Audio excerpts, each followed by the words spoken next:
I think it is time that we should start Fango Friday officially. All right. Todd, produce the pages. At the Okay. start of this, I want to say, if anybody noticed out there that Fangoria is kickstarting a Yeah, I was gonna ask you guys about that. compendium, and I Probably 'cause it's saw, less. yeah, a big compendium, an omnibus, whatever you want to call it. And this thing, I was actually kind of shocked because it says they're including the modern years from 1979 to 2026. So about a third of this book's gonna be shit, but the last part. But I'm actually shocked at the backing they got. That the initial pledge was $25,000, which they wanted more than that. They just wanted to assure that they got something, because I think with Kickstarter you have to hit it to cash out. But they've gotten in 5 days $550,000. Like, Yeah, that's way more than I thought Fangoria today would have gotten from over 5,500 backers. With that said, I'm kind of interested in it. I'm really not interested in all the latter year stuff, but I'll wait to see what the reviews look like, because I'm sure it'll be available for sale after. So what is this? What is this exactly? This is a book with all. Explain it to me. I don't it know. just says, is it an app or something that has like every issue of Fangoria ever, and you can even, like, from what I hear, you can even just like search specific things. Like if I wanted to look up George Romero, it would show me every mention of George Romero in any Fangoria issue ever, or something like that. Is it not a physical book though? Is it not a physical book? It probably has a digital copy too, because people do that all the time with that stuff. I'm gonna watch this video in silence really quick, because it looked like a book, but it didn't look big enough to obviously be every issue of Fango. I didn't know if it's going to be like every cover and a briefing of each issue. From what I've heard, it's every single issue and ever. And that's what I was thinking. I was like, you guys are kind of doing this already. It's like, well, what's like, other than that, like the search capabilities of being able to search for specific things and having different articles and issues pop up. Like, they already have their archives on their website. I mean, what it looks like, based on the page count and in the trailer, it's kind of going over some snippets of it. It kind of looks like, yeah, it's definitely every cover. And then like they're picking certain stories and interviews, they're gotcha. Like abridged versions of each issue. Mm-hmm. It looks pretty cool. I'm glad I almost showed the video on here. I'm glad I didn't, because the first thing it popped up was, "I'm coming to get you, Barbara," and we can't have that. No, showing that. So, you have to be giving us warnings. Yeah, all right, you guys better watch your ass on that one. Mm-hmm. Yeah, geriatric fuck's gonna fuck it. Steal my wallet. All right. So Fangoria, this one's the first time. This is the first horror cover we've gotten. Yeah, because the last week was C3PO, I think.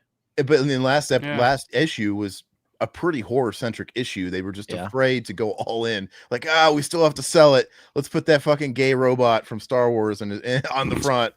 And but I feel like they're fully in it now. So Fangoria issue 7, The Shining. Now a couple issues ago, we had a spread about The Shining, but it was just Stephen King talking about the filming and his time going to set. And this was a brighter time when Stephen King was excited about it before he saw it and got offended. So I wonder how deep into it they are here. Like if it's done or what. Probably, because these issues came out like quarterly. So yeah, it's probably been about 6 months, if not more. What's the date on this one? What's the date on it? This gotta be middle 1980. The movie's probably not out. The last one was July, I believe, 1980. I can look it up real quick. So the movie's out. So, yeah, I think they're out. Yeah. Yeah. I mean, look at all these stills. Yeah, in 1980 it came out. I don't remember what season. If it was it a winter movie, a summer movie? I don't remember. But it came out the same weekend as Friday the 13th, because Friday the 13th kicked its ass at the box office. I know that. August 1980 was when this was released. So it's probably right around release time. Yeah. Okay, so let's go ahead and look at the key. Can you kind of zoom in there? Sexy T, thank you.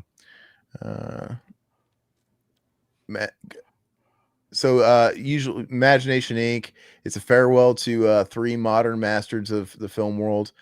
We'll check it out. That's not usually that interesting. The Postal Zone, while it has been interesting, last issue was not. No. I did. They spoiled us with the issue 5 when they had all those like industry write-ins, and we got Jim Wynorski, and we had like Angus Scrimm and all these people. That was very interesting, and it was just nothing but people shitbagging him, except for the Angus Scrim. Jim Wynorski before he was. Yeah, I couldn't imagine he was Angus Scrim being like, "Fuck you guys." Well, what's crazy is Jim Wynorski. He wrote in, and then 2 issues later, he was actually writing for the magazine. So they must have liked his article that much, where he was. Remember that, Aaron? Yeah. So, and he was obviously just commissioned to write an article. He's not working for Fango, but there's no way he was prior, because he was shitbagging the magazine. He was absolutely tearing it a new asshole. I'm like, this, so I don't know how he got a, job after that, but oh, look at that. Alfred Hitchcock Legacy. Go ahead. Can you zoom in just a little bit more? I used to watch the Alfred Hitchcock Present show all the time on Nick at Night. I used to love that, man. Let's see here. So page 8, we have these. Hold on. How to Make a Maniac. Okay, here we go. Manhattan Madman Joe Spinell versus Femme Fatale Caroline Munro. Terror from director William Lustig. Is that how you say his name? Lustig. And page 8, these guts for hire. Dawn of the Dead, Friday the 13th, the Maniac, Tom Savini's most jarring FX ever. Did we not go over this in the last issue though? Did we have the Savini interview last issue? Yeah, because weren't they talking about? Because didn't I make a mention how everybody they interviewed is fucking. But everybody they were interviewing in that magazine, where they were talking about, I met him at his house and I walked in, they were all sprawled across their couch in like underwear. I'm like, is this like a theme? Like Savini's just laying sprawled on his couch in his boxers, ready to go. Savini was in his underwear a lot around this time. But yeah, I'm always happy to hear about more. So far, so good. Maniac's gonna be a good one. More Savini talk's always good. The Curse of Frankenstein, Hammer's 57 classic, The Dawning of a New Era of Terror. So they're still doing some homage stuff. Now, are you into Universal Monsters or Hammer films, Alpha? No, not particularly. Like I appreciate some of the old Universal stuff, like Frankenstein, Bride of Frankenstein. I love one of my all-time favorites is Todd Browning's Freaks. It's not technically Universal horror, but it's from that time period. I was more of a fan of like Freaks, the original Nosferatu, F.W. Murnau's Nosferatu. But I have an appreciation for like Dracula and Frankenstein and those original ones, but. Yeah, the Hammer stuff I've never been big in. My buddy Will is a big Hammer guy, but it's never I don't know, piqued my interest, I guess. Hey, Racing Genius, it looks like the complete Fangoria yearbook in the works. So that, I think how many backers they have, they should take note, because I refuse to believe that those numbers reflect the people that currently subscribe to Fangoria. So maybe that should ring a bell, that there's a market in the old stuff, and clearly they're trying to ring it out. But I don't care. Do it. If you bought this company, it's like you got a legacy of content that you should I'd be willing to bet like most of the people donating to that are mostly interested in the back issues, like the older stuff, like I just don't see a huge market for Fangoria, modern Fangoria. Well, at least if you look at their online presence, and it's not very big at all. So it's I just don't see that kind of campaign doing those numbers with their modern image and how many followers they got. They just don't. It's the legacy people, and they'll still get like big interviews, like Robert Engel. But I think it's just, like I said, it's baked in. I think it's like, hey, it's Fangoria. We've been talking to Fangoria for 40 years. Even if it's not the same people owning it, they're just baked in, and they're drowning. So they got to do something. But I did a deep dive into their demo though. So what they're doing now is they're trying to appeal a lot more to women. But their key demo is still middle-aged men. So it's kind of like one of those things, like, I don't know how they're doing as a company.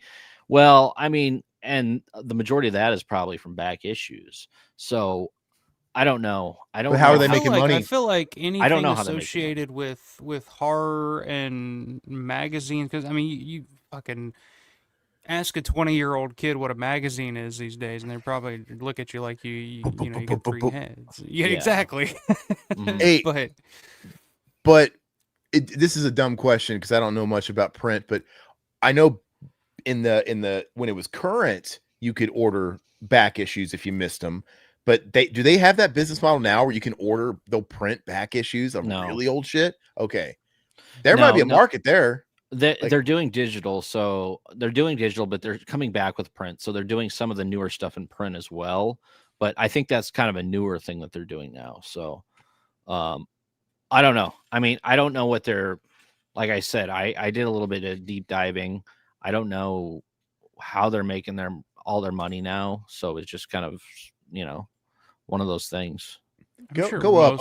most of their business, like any print company, is online. That's got to be their.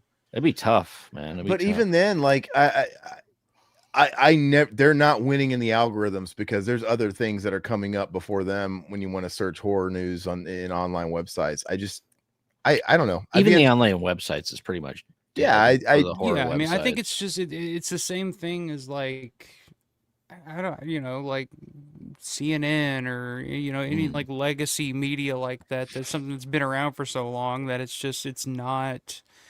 That's not where it's at anymore. It's like more people are gonna find, a YouTuber than they will, people are gonna find more of their information and their news from people on X or YouTube or something like that than they will a website. Like nobody's going to Fangoria.com anymore for their news. Yeah. Like I'm guilty of that. Yeah, go ahead. No, I was just gonna say, like, if I'm looking for any kind of news on anything anymore, I'll just look at YouTube or X or something like that, or I'll Google it, and I might find an article that takes me to Fangoria, but when I get there, there's so many pop-up ads that I just click right the fuck out anyway. I'm just like, all right, I don't even want to be here. Yeah, I follow. This is why really really niche YouTubers thrive, because look, I follow Mortal Kombat. Because I like Mortal Kombat, and they fucking suck because their games always suck now, and they keep releasing shitty not done games, and there's a lot of drama with them. But you know what? I'm an old school fan. I could easily just pull up the studio's X accounts or whatever and get all this information. I choose not to. I know it's all coming out. I don't want to read the headlines. I literally follow a Mortal Kombat YouTuber.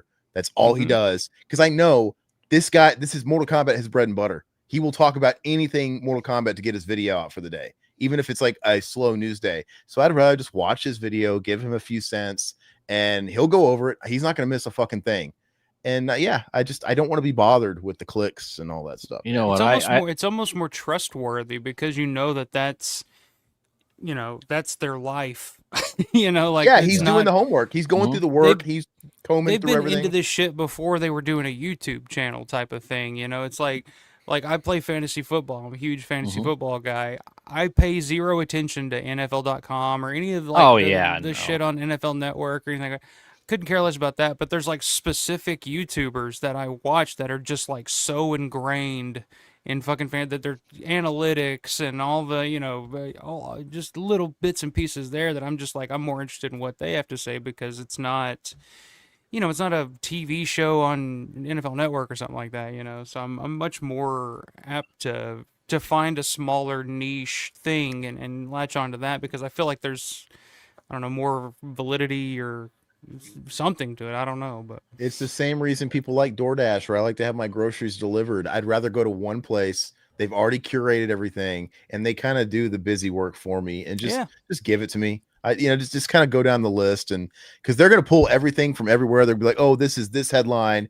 Oh, this is what this person responded to. This is good. Just give it to me. Well, and that's one reason why I love Alpha's channel too, because he's a huge Romero head, and like if anything Romero related comes out, go to Alpha's channel.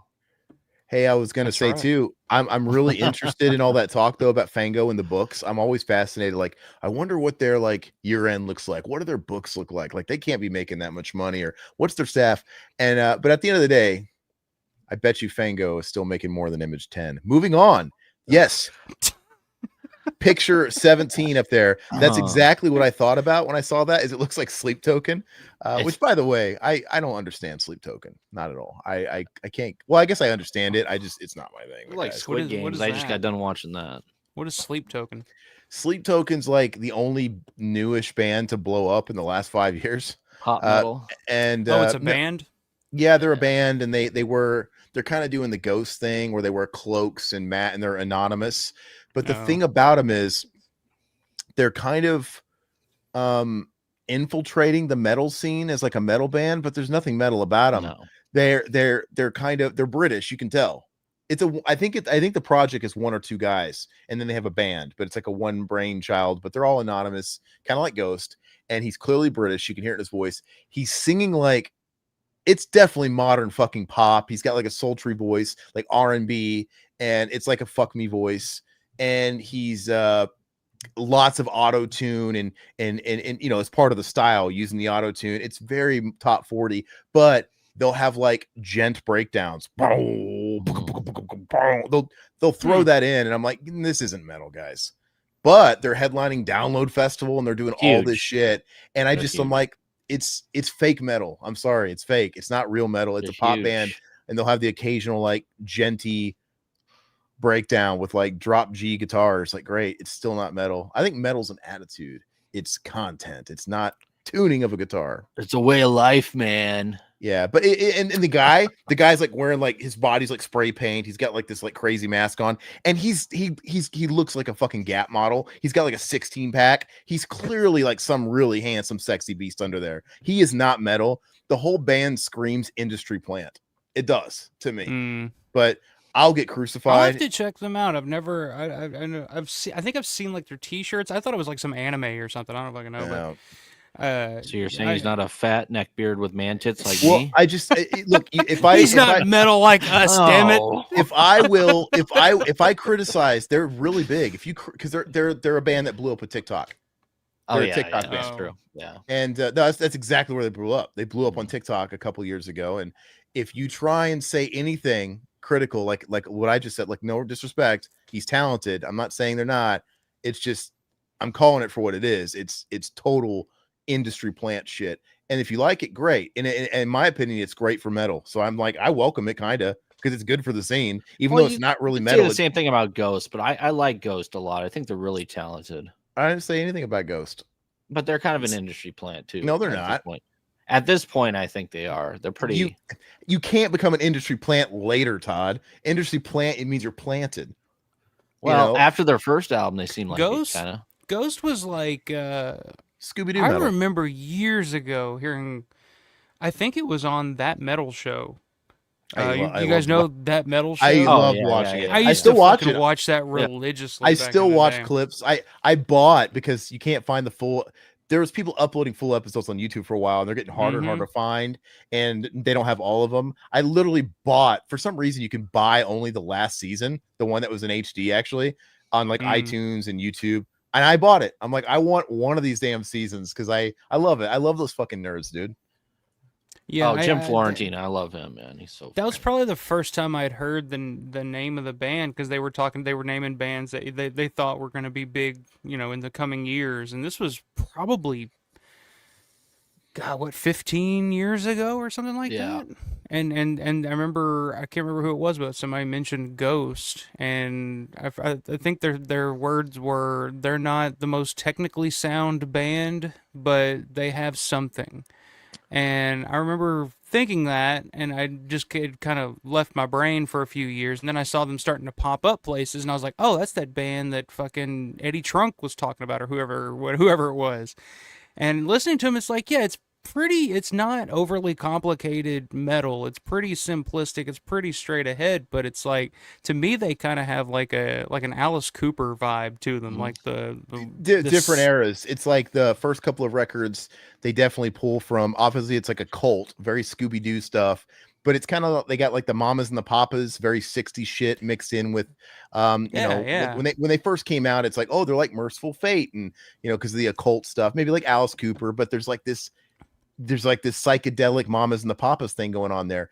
And then when you get to Meliora and stuff like that, it's a little bit harder edged. Then when you get into like Prequel, it's very 70s prog rock influence, and then it goes 80s. And then with the last couple albums, it's very 80s, like they're going for that like Pyromania thing. Yeah, he's kind of working his way through the decades. So I don't think they were a plant, because Tobias Forge just found a gimmick, and he worked the gimmick like a wrestler. Yeah, it's definitely it's a gimmick. Yeah, because he was, he's the front man of that band Repulsion. They weren't getting any fucking traction. He is not a plant, and he just found a gimmick that worked, and he worked it. And I think Sleep Token is the opposite. I think he's a pretty model type that was a musician, and he was manufactured, like, hey, let's do this, let's create this image for you, let's do it. Hey, the anonymity thing is hot, let's do it. I mean, well, guys, we have nothing to worry about in the coming years, because AI is gonna take care of everything for us. So we Hell don't yeah. gotta worry about who's a plant and who's doing what, because it's all gonna be because golden age. AI, so. I didn't realize we were going to talk that much about Your Sleep Token. AI Anyway, is selling out. I was man. curious because I heard Sleep Token. I was like, I think I've seen that T-shirt at fucking Hot Topic before, and I have no idea what the hell that is. Look, the kids probably have a term for it. It's the reason why Deftones also blew up from TikTok, but it's like sex music, sex rock. I think they call it sex rock because they love the croony. For some, and the guy in Sleep Token can actually sing, but for some, the fact that any like 14-year-old girl gets like all hot and bothered over a 55-year-old fucking chino moaning, I think that's very weird. I love Deftones back in the day, but I'm guilty. It's like my generation, all the girls were into Kurt Cobain, and they were still. This was like 10 years after he blew his brains out. Hey, he's got piercing blue eyes. Well, they still, they still love the bum thing. Then one blew this way, and then one blew that way. Well, the sex music back in the 90s used to be R. Kelly, man. So it's changed quite a bit. Well, it depends on what crowd you were hanging out in. Yeah. Anyway, Deftones. I've always liked Deftones. I always thought of Deftones as like, I always described them as like, it's like listening to music that you would listen to while trying to fight underwater. If that makes sense. It's very slow motion but violent at the same time. It's like when you connect, but to get there, it's a very wavy thing. I don't know. I love Deftones. We grew up loving Deftones. Yeah. White Pony. I was listening to him before White Pony. My first album was Adrenaline, and I picked it up at a pawn shop. And then when White Pony came out, game over. That's like all I listened to that year in school, walking to school and back and forth on my Walkman. And I love it. But I am guilty of, ever since they blew up on TikTok, like literally they sold out arena tours. Yeah, they're not fucking crazy because dude.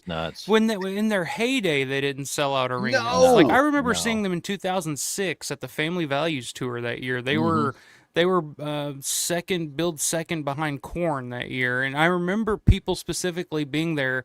Just like, fuck this band. Like, we're waiting for Korn. Like, we're going to go to the fucking John. Like, we're going to go get popcorn or a beer or whatever. They were always second tier new metal, you know? Yeah, and now it's like, I feel like, I don't know, it makes me feel like an old fuck, but like, I like the other day I went into the dollar store and the girl that was working there was like this young, probably 19, 20-year-old girl with a Deftones t-shirt on. And I was like, oh, hey, I like your shirt. I saw them back in 2006. Now I sound like the old man is like, oh, I saw them on the original run, you know? Like, I'm that guy now. I'm like, oh, well, I guess my music is now cool again. I don't know. At their peak, so White Pony was a platinum record. You compare that to their peers like Korn, where they were going triple, quadruple platinum.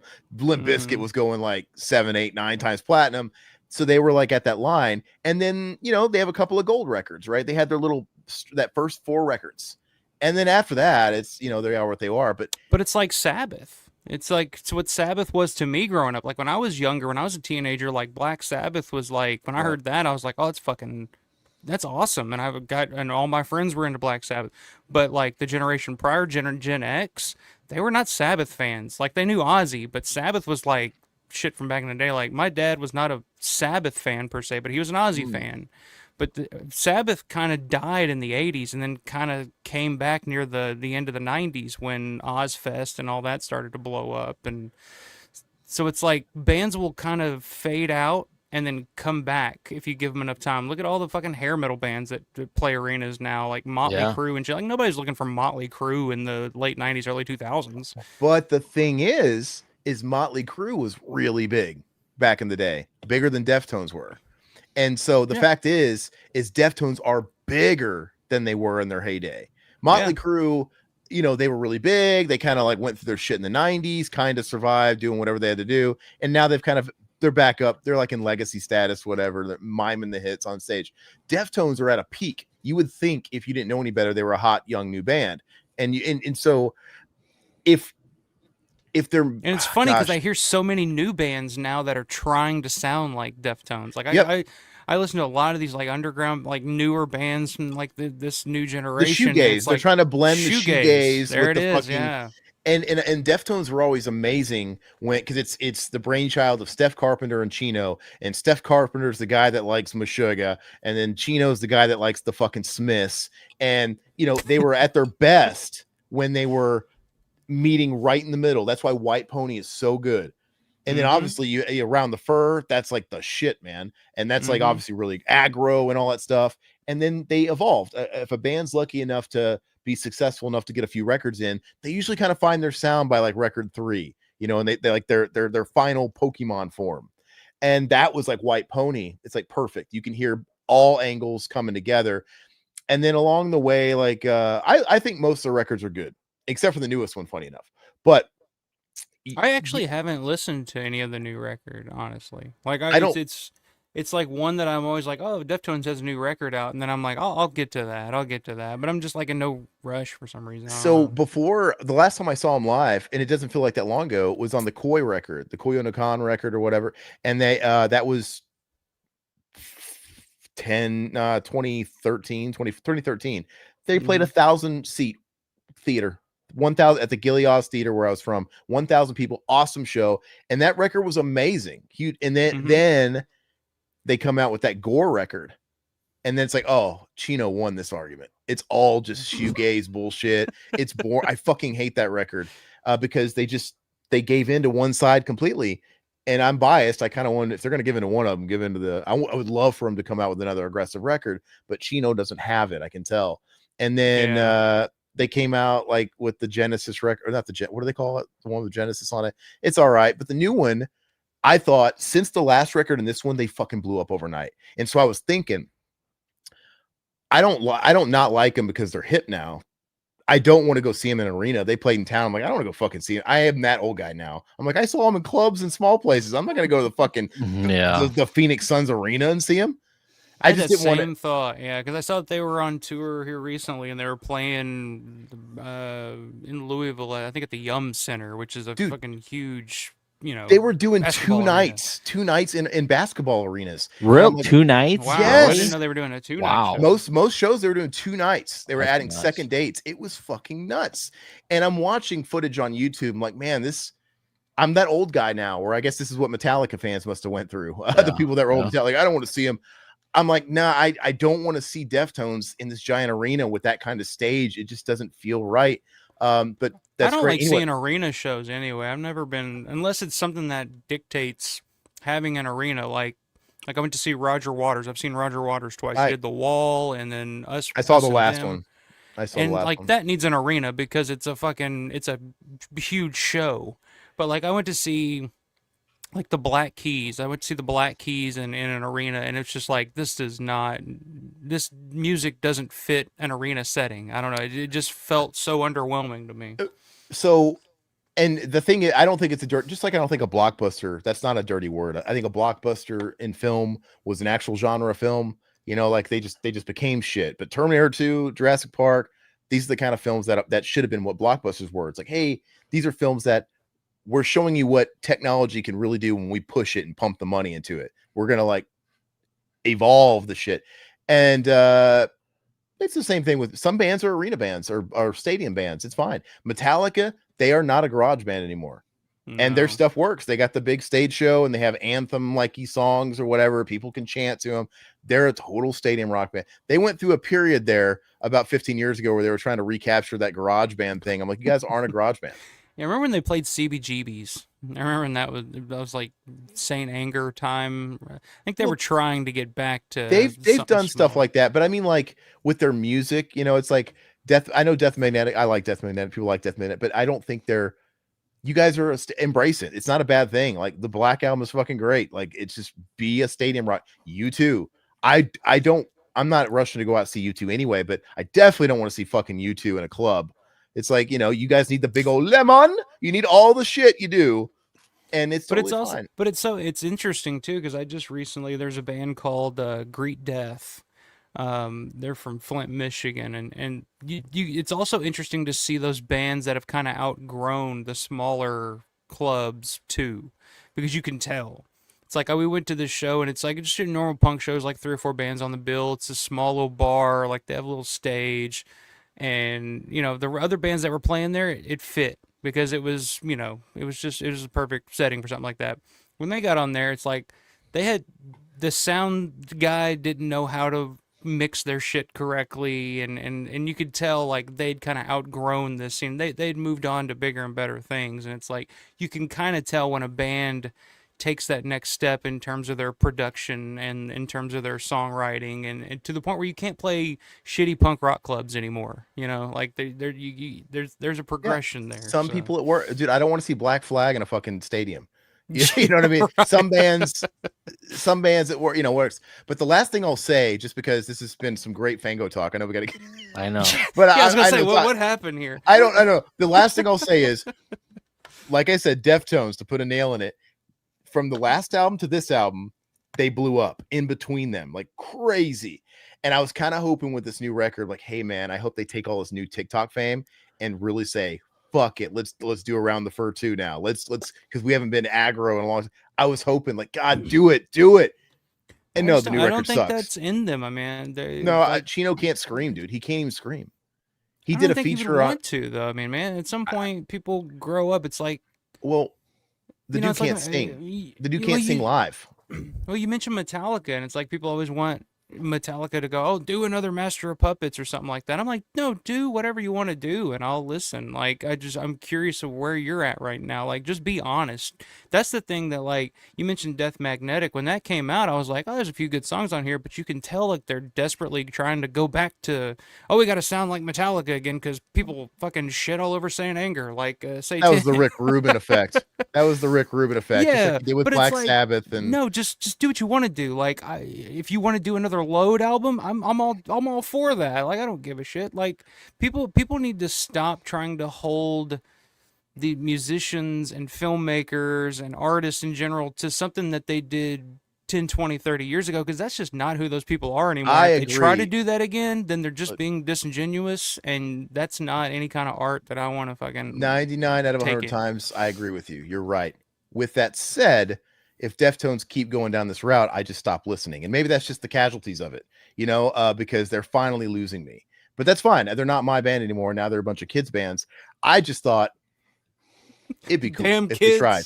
No, I'd like, you know what? Maybe it wouldn't be the same, but it'd be interesting if they gave it the college try and actually put out something aggressive. I didn't get what I wanted. It is what it is. All right. But yeah, Chino, do whatever the fuck you want. Fat piece of shit. Whatever. I don't give a fuck. Fred Durst wouldn't turn his back on you. Let me just tell you that. Don't you dare play a soundboard. I know you're fucking got it on. You got it on a finger. No. Every time Fred comes out, you got your finger on it. I was just talking to Satan about the biz. Okay, so really quick. So page 55. What are they going to talk about with Alfred Hitchcock? We'll move on. We'll find out. Go ahead and go forward. We've been staring at this page for too long. It's not. You guys love it. It's fun. All right. Imagination Inc., Hitchcock, Pal Bava. What is this shit? If somebody else wants to read, I always read. Well, you have a good voice. But you got to like zoom in for me. All right. Remember when everybody was up in arms when they deep fake Peter Cushing a whopping 6 years ago, and now there's Sora videos everywhere, and it's just like, whatever.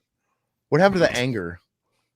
Do you want to hear about Peter Cushing, or do you want me to? Fans. What is this? Just a. I don't really know what this segment is. It's just usually it's talking about what we've done so far. It's been a great year, and here's what we're doing going forward. Are they now? They're actually talking about people that have passed away. Yeah, I guess you're talking about Hitchcock, Mario Bava. It looks like, and go down George to the last. Powell. I don't know who the fuck George Powell is, but no pal of mine. Let's see here. Now 3 masters are gone, and what can we, the moviegoer, do? More in their passing, certainly. Regret our callousness, perhaps, but more than that, we can rally around the creative forces which will shape the future of fantastic cinema. The John Carpenters and David Cronenbergs and Toby Hoopers and George Romero's. Wow, that young guard, those up and coming kids. Yeah, it's crazy. Like this time that they were the up and comers. They were the Ty Wests and the But the it also goes to show. It also goes to show just not that many people were doing it compared to today, where everybody can buy a camera and everybody's pumping out independent films. You have platforms at you can throw your shit on YouTube. It's not hard to get your shit on Tubi. It's really not. But yeah, the fact that they just named 4 people that were cutting their teeth and kind of George Romero had been out for a few years, but the fact that they named these 4 guys and they're all 4 of the biggest legends today, they're just. Yeah, I mean, George really wasn't a name until dawn, really. Yeah. I mean, Martin was the first film that was credited, like, promoted as George Romero's Martin. Like, George Romero's name was on it. But before that, I mean, nobody really... I mean, that's why, the Crazies and all that. I mean, that's kind of what gave him the freedom to do those different types of films in the early 70s, was that he wasn't pigeonholed as a horror director anymore, which now you can certainly see that he's already kind of being pigeonholed with the other up-and-coming horror directors like Carpenter and Cronenberg. So... I feel like the only person today that you said Ari Aster, maybe in like 20, 30 years, because and even he kind of migrated from horror pretty quick. I think he's kind of already getting out of it or whatever. But yeah, but he's got that. I don't like all his movies, but I love Hereditary. I think it's that special movie that defined the decade. He's gonna be. I've loved everything that Ari's put out in just a way that it's just like. I see so much now, and in movies in general, you see a movie and you kind of like, all right, I kind of know where this is going, and there's a formula to it, and it's like, I don't give a fuck what that dude does. There's no formula to it, and you have no idea where it's going. Did either of you guys see the Eddington that came out? See it. No, I haven't. No, nobody else did either, so don't worry about it.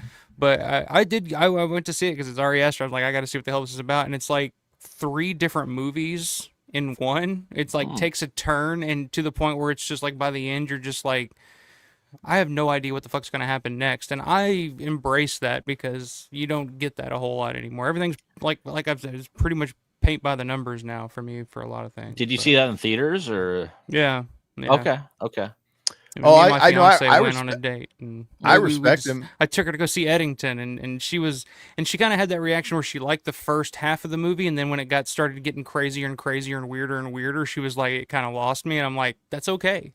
I'm glad. Yeah. Like that's totally like that's what a movie should do. It should challenge you. Like it should. It shouldn't be comfortable and enjoyable all the way. Like give me something. Give me a hard left turn somewhere. Like that's what I'm looking for. And you're gonna have misses, and that's fine because you're experimenting and you're being weird. You're trying new things. You're breaking the formula. It's Kubrick. It's part of it. And yeah, exactly. And we got to add Eggers will be talked about too. He's in that echelon as well. Even if he kind of keeps migrating away, now he's just like doing a bunch of werewolf and vampire shit. I don't know what it is. And he did a witch, right? I guess he's kind of going through everybody, isn't he? He's like, oh, I got to do a witch, got to do the werewolf, got to do the vampire. I guess he's gonna do a mummy. I think Brandon Cronenberg has the potential too, but he just doesn't do enough yet. So I haven't liked the Brandon Cronenberg stuff so far, but and I Eggers, like Possessor a lot. I wasn't like that too. As big on Infinity Pool, but Possessor I thought was pretty fucking brilliant because it's like one of those movies where you're just like, yeah, this could probably happen if it's not already happening. Like absolutely, this seems legit. So. And I don't love everything Eggers like on the same level, but he's in 30 years. I think people are going to be talking about the Vavitch. That's the one. There's a couple of guys in there. Nightshade, Holloway, George Powell directed The Time Machine and War of the Worlds. Okay. I know both those films. Did not know the name. Correction. Powell directed The Time Machine and produced War of the Worlds. Okay. All right. Had to look it up to make sure. That's always good. We don't fact check, so don't worry about it. We're just bullshitting here. Take everything we say with a grain of salt. We're just throwing it out. Like, so we had YouTuber Corey Leach on the channel. That video is going to be coming out soon. And I was thinking the whole time when we were talking to him, like, man, I couldn't do what he does because he's kind of a traditional YouTuber film reviewer where he does really good reviews. He watches a movie and he's got to keep up with all the new movies and he goes through beat by beat and gives you his opinions. That's great. I'm glad guys are out there because I don't want to do that. I'd rather just sort of riff. I'd rather just give you my like off the cuff opinions. If I get names wrong, if I get shit wrong, I change my mind. I don't want it to be that like. He was telling us that he's got to go see the new Five Nights at Freddy's. I'm like, hey, that's all you, brother. Well, if that's no, for God those bless YouTubers, you, but that's not. Yeah. If that's your bread and butter, your bread and butter, and that's what you do, you have to kind of keep up on all of it for better or worse. Absolutely. And but yeah, anyway, I'd rather do stuff like this. I think it's fun. So let's go ahead and move on. But yeah, they died. R.I.P. And hope those new guard of directors do good things. Yeah. Okay, so here's the write-ins. Zoom in a little bit if you don't mind. All right, yeah, perfect. I do like these. All right, 4F fans for the finer Fangoria. Dear Bob, I really don't understand why you do so much on the likes of Star Trek, Saturn 3, etc. Me too, Bob. I was under the impression that Starlog catered to sci-fi fans and that Fang was strictly for us fantasy horror freaks. Yes. Oh well, Fang is still the best film mag that I've seen. Wow, he's doing the Lord's work here. They respond. Whether or not Fangoria should cover the bizarre fantasy aspects of science fiction is a continuous concern here. How about it, readers? Were they? I guess it's still new. Maybe the outpour wasn't so. It's only in hindsight, but because we knew what was to come. Like you guys are about to feast so good in this next decade. Why? And if you're new in here in the chat, so we went through the first 6 issues, and the first 5 issues there's very limited horror. Let's just say that it's mostly sci-fi shit. So, but they still, which we love sci-fi, but it's just like one of those things. They still had shit like the Brood and Halloween. There is still stuff going on. Yeah, it's few and far between though, and a lot of it. And I know they came. It was like they were taking the tried and true formula of the sci-fi nerd. It's like, are there actual horror nerds out there that'll buy this shit? Yeah, I think eventually they figure out like, oh yeah, okay, we can kind of get away with this now. Yeah. And 79 they launched, and they were still covering like really old stuff from decades ago. And I'm thinking, okay, so I know it's not brand new, but if you guys are going to cover stuff from 30 years ago, Halloween just came out the previous year. John Carpenter should be the hottest, and that was a huge indie hit. It was like it did so much money. Why are we not like covering him in every issue, talking about what he's got going on next? And which they really did. Elvis, yeah, maybe that's why I didn't talk to him, because it was Elvis. But yeah, all right. So, dear Fango, bravo! Your magazine is past FM and all the others in sheer quality, plus these great color photos. The only thing I object to is that blasted poster in every issue. Please drop it. And I agree with Greg Cox. There should indeed be an interview with horror film superstar Peter Cushing. For far too long, the superb horror film star has been ignored by all other magazines of your type. Even after Star Wars opened, everyone from Mark Hamill to Kenny Baker received praise for their performances, but not Sir Peter. Danny R. Fulci. He doesn't like the centerfold. That's ridiculous. That's weird. And you know what? It must have been a real treat to have some color pages, because it's like a thing everybody keeps talking about. We love the color picture, because it's still like half black and white. Remember going to my room back in the day? I had all the Fango centerfolds hanging up on my wall. Dude. I always loved the. Yeah. I never owned Fango as a kid, but I used to collect like Metal Edge, Circus Magazine, Hit Parader. I loved all the set. That was the best part, dude. So I used to love seeing what it looked like. And I remember some of the rock mags would try and go a little edgier and appeal to multiple people. And it would be like, okay, we have the cover guy, like Kirk Hammett or somebody on one side, but behind it, we have to have some like sexy slut model, just in case you want to be the car guy. And I remember, I remember in case I you were pulled straight. Well, it's so funny you say that, because I remember I pulled it out and I had to have a picture of Kirk on a toilet, naked. And you gave that to me. Yeah, I put it on my wall. But I remember I had one. Yeah, but I had one like that. Yeah, because my dad, somebody made me take it off. But anyway, it'd be like a picture like that. And then I remember my dad saw that. He saw the other side of one of these posters. He's like, "Why are you? What is wrong with you? Like you're a pre-adolescent. Like, but these are my rock gods."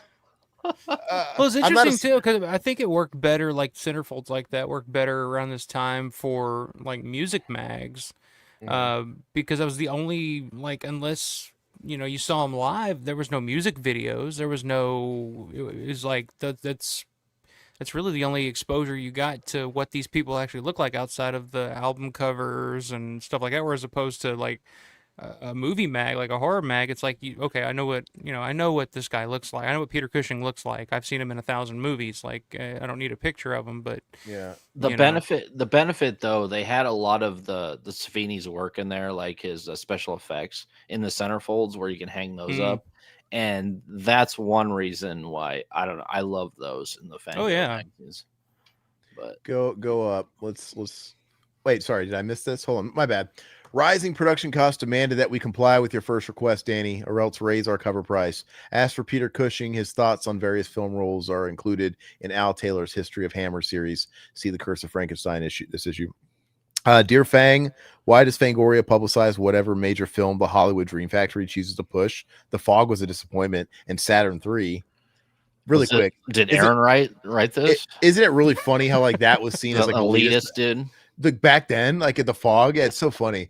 Blatant ripoff. Saturn 3 was a blatant ripoff, but your magazine did not offer a word of caution or criticism on it either. The people who put Fangoria together seem to have some intelligence or discrimination. Why don't they put them to use? Robert Miller.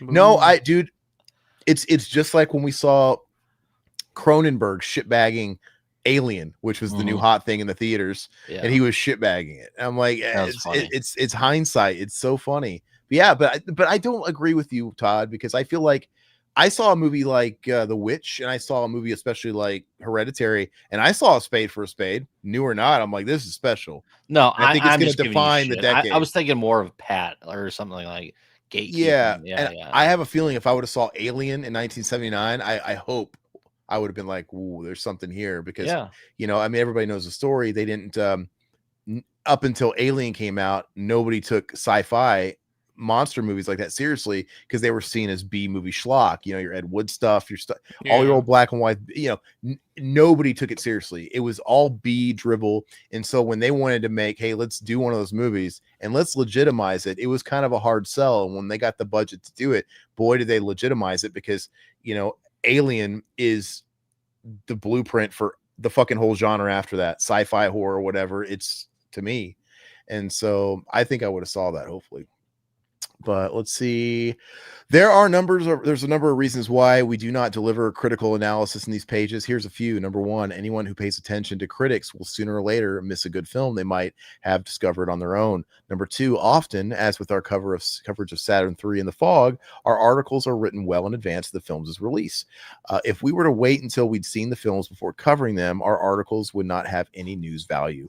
Number three, choosing which films to cover, often sight unseen, calls for plenty of intelligence and discrimination. And judging from our mail, we think most of our readers would disagree with your appraisals of Saturn 3 and The Fog. That makes sense. I give it. Yeah, it makes sense. And I've still never seen Saturn 3. I've always seen it for rent. I've always seen that poster. It always confused me. I'm like, where's Saturn 2? Yeah. Where's Saturn 1? Yeah, and I've never seen 1 or 2. So I've always seen the cover, and it wasn't until we went over it on the last issue of Fango or whatever, last two issues. I was like, whoa, this actually looks like a cool flick. I actually want to watch it. Farrah Fawcett. Cool. Isn't it funny? Doesn't this seem like this is like the original comment section on YouTube? Oh yeah, absolutely. Well, that's how you had to get your voice heard. You had to write in, man, and it would have been a big deal. It's so easy now. Jim Wynorski's not hard to contact, and he's pretty responsive. It'd be funny to talk to him and be like, hey, do you remember when you wrote in? What happened? Why did they gave you a job a couple of issues later? What happened there?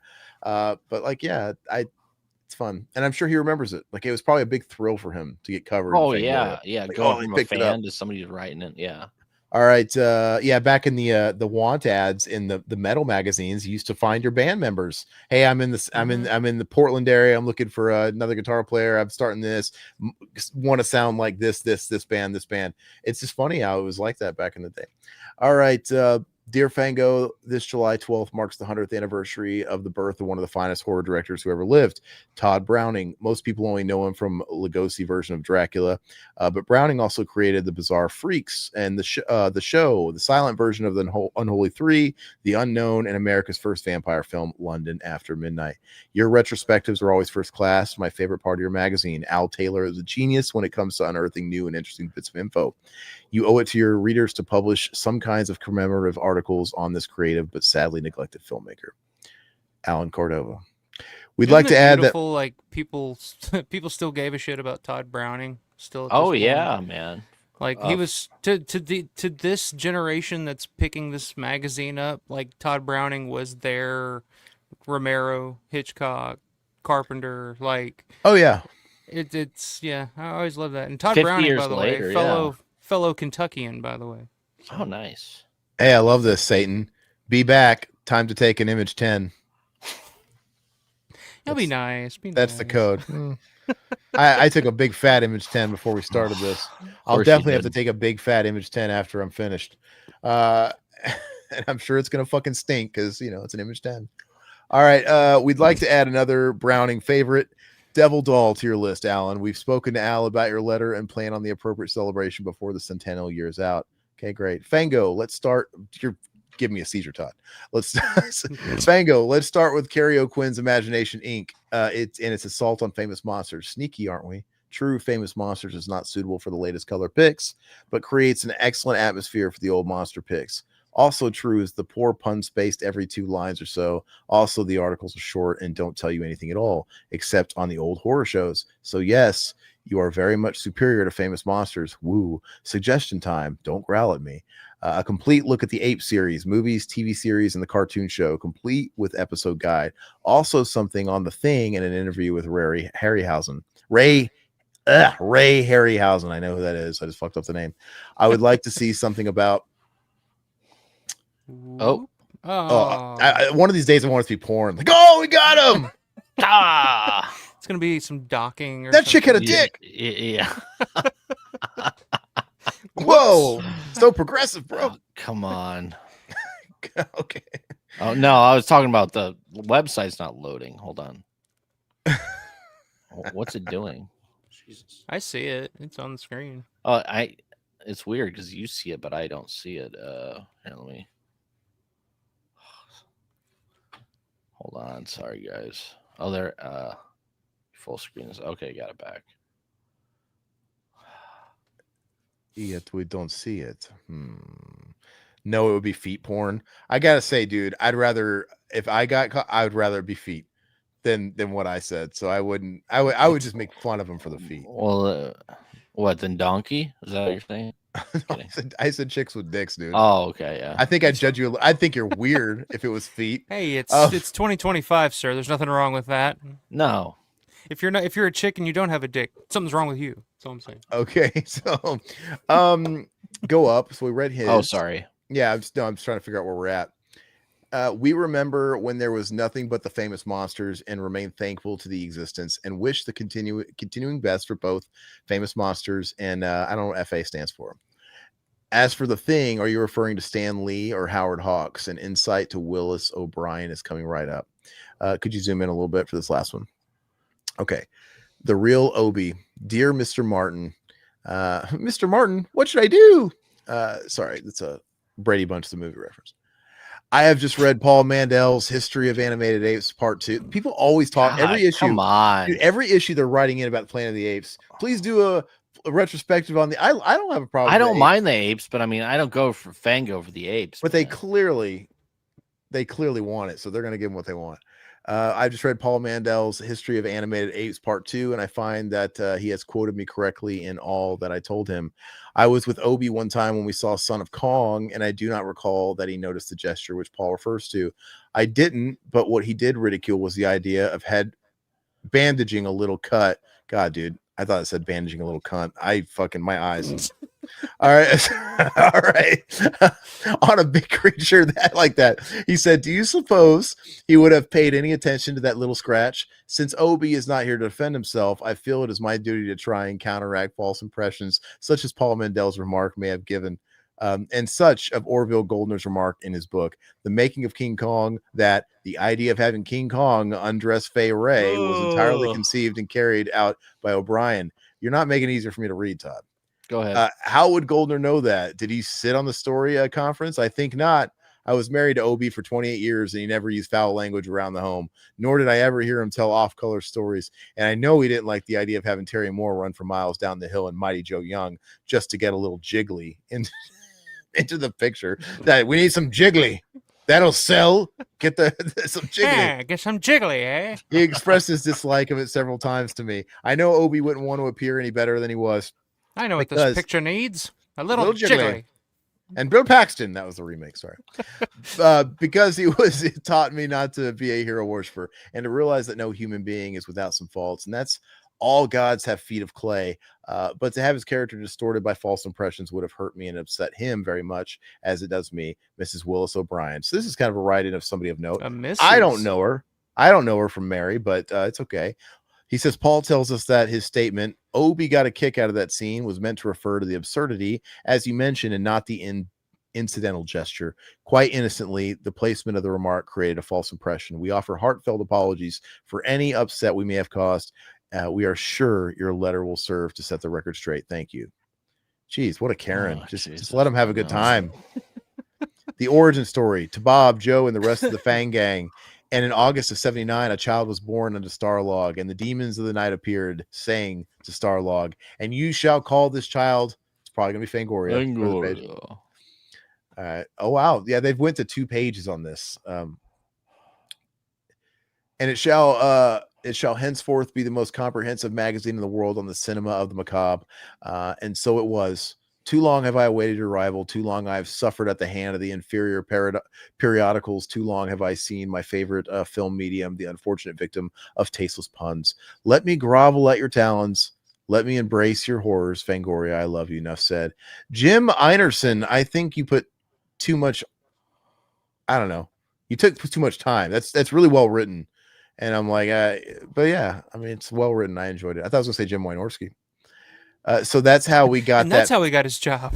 Yeah, exactly. Like kissing ass. So that's how we got that. What the fuck? First Luggener? What is that? First Luggener name? I don't know. All right. In search of.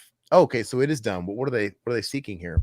Dear Fangoria, after seeing John Carpenter's new film, The Fog, I would like very much to correspond with him. Is there somewhere I can write to him? Creepy. Aaron Lipscomb. Creepy. Single white female stuff, dude.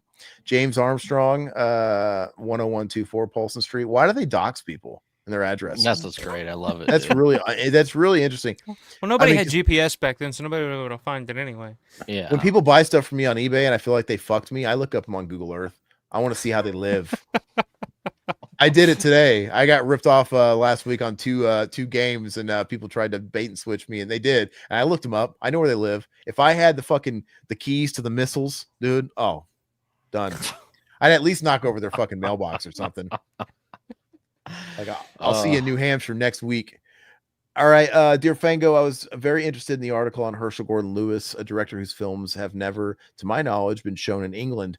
I hope you'll continue to cover more obscure B or even Z grade films, particularly those of the 50s and 60s. As a keen collector of material on such films, perhaps you might know a good source of stills, posters, press books, etc. on Lewis and other luminaries of the crud films, such as Jerry Warren and Edward D. Wood Jr. Steve Rowe, I think they've got something to sell here. What do they have? Material on such little-known films, it's hard to come by, and we've yet to find a single source that serves all of our needs. Some of the sources we have used are now advertisers. Check out the classified section. Yeah, and the classified sections are always selling some like fucking picture book of that stuff. But yeah. Letter from Rome. Dear Fango, I have bad news to tell you. I'm sure they needed you to tell them. Mario Bava is dead. Maybe they did back then. Yes, I was going to say, maybe they did. They needed like a carrier pigeon from Italy to let the dean of Italian science fiction horror films died on Friday, April 25th, in his home quite suddenly, the victim of a heart attack. He was slated to direct a new horror movie to begin production early in June. Bava leaves us his son, Lamberto Bava, who has just made his directorial debut with the horror film Macabro. Macabro will be released late in May here in Italy, and he's going to do a better movie after this. We haven't got it. It's too bad that Lamberto's great father will not be here to see the movie open. Mario really wanted his son to become a director. In fact, it was Mario who found Lamberto his first directorial assignment. I hope you pay tribute to Bava in the future issue of your magazine, A Master's Gone. I'm sure they replied, but Luigi Cozzi. Oh wow, what? Luigi Cozzi. He what did he do? He worked with God, I wish I had my Fulci or somebody prepared for that.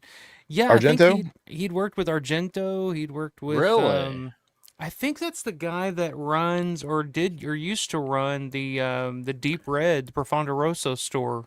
Argento's Profondo Rosso in Rome. Oh yeah. Okay, yeah. I watched a video on people going there. He's directed some stuff, I believe. I think he directed one of those episodes of Door into Darkness. Yeah, I think he directed the first episode of Door into Darkness that Argento did in the early 70s. Wow, okay. That's crazy, dude. I had no... They haven't talked about Argento at all so far in Fango. No. He's not been brought up once. I don't think Fulci has either, which is kind of odd, right? Fulci will come up. Yeah, I'm sure they will, but I'm just like, it's funny how like they were existing guys. And Nightshade, it was really cool to get a letter in these magazines. Seem to recall you wouldn't know if your letter was chosen until you got the magazine off the shelves when you came out. Yeah, I don't imagine they would. Oh yeah, they would take the time to like send you a letter. That would be amazing if you saw your name, you saw your you're right in. That'd be commence crazy. the jiggling. We need the jiggly room too, like Al Bundy. Yeah, I guess jiggling is a thing. Yeah. All right. So here we go. Maniac. Oh yeah. So Blunder Cozy, of the Month award. Sorry, What did I they just Googled it, but Cozy did the story for Four Flies on Grey Velvet. The Argento film.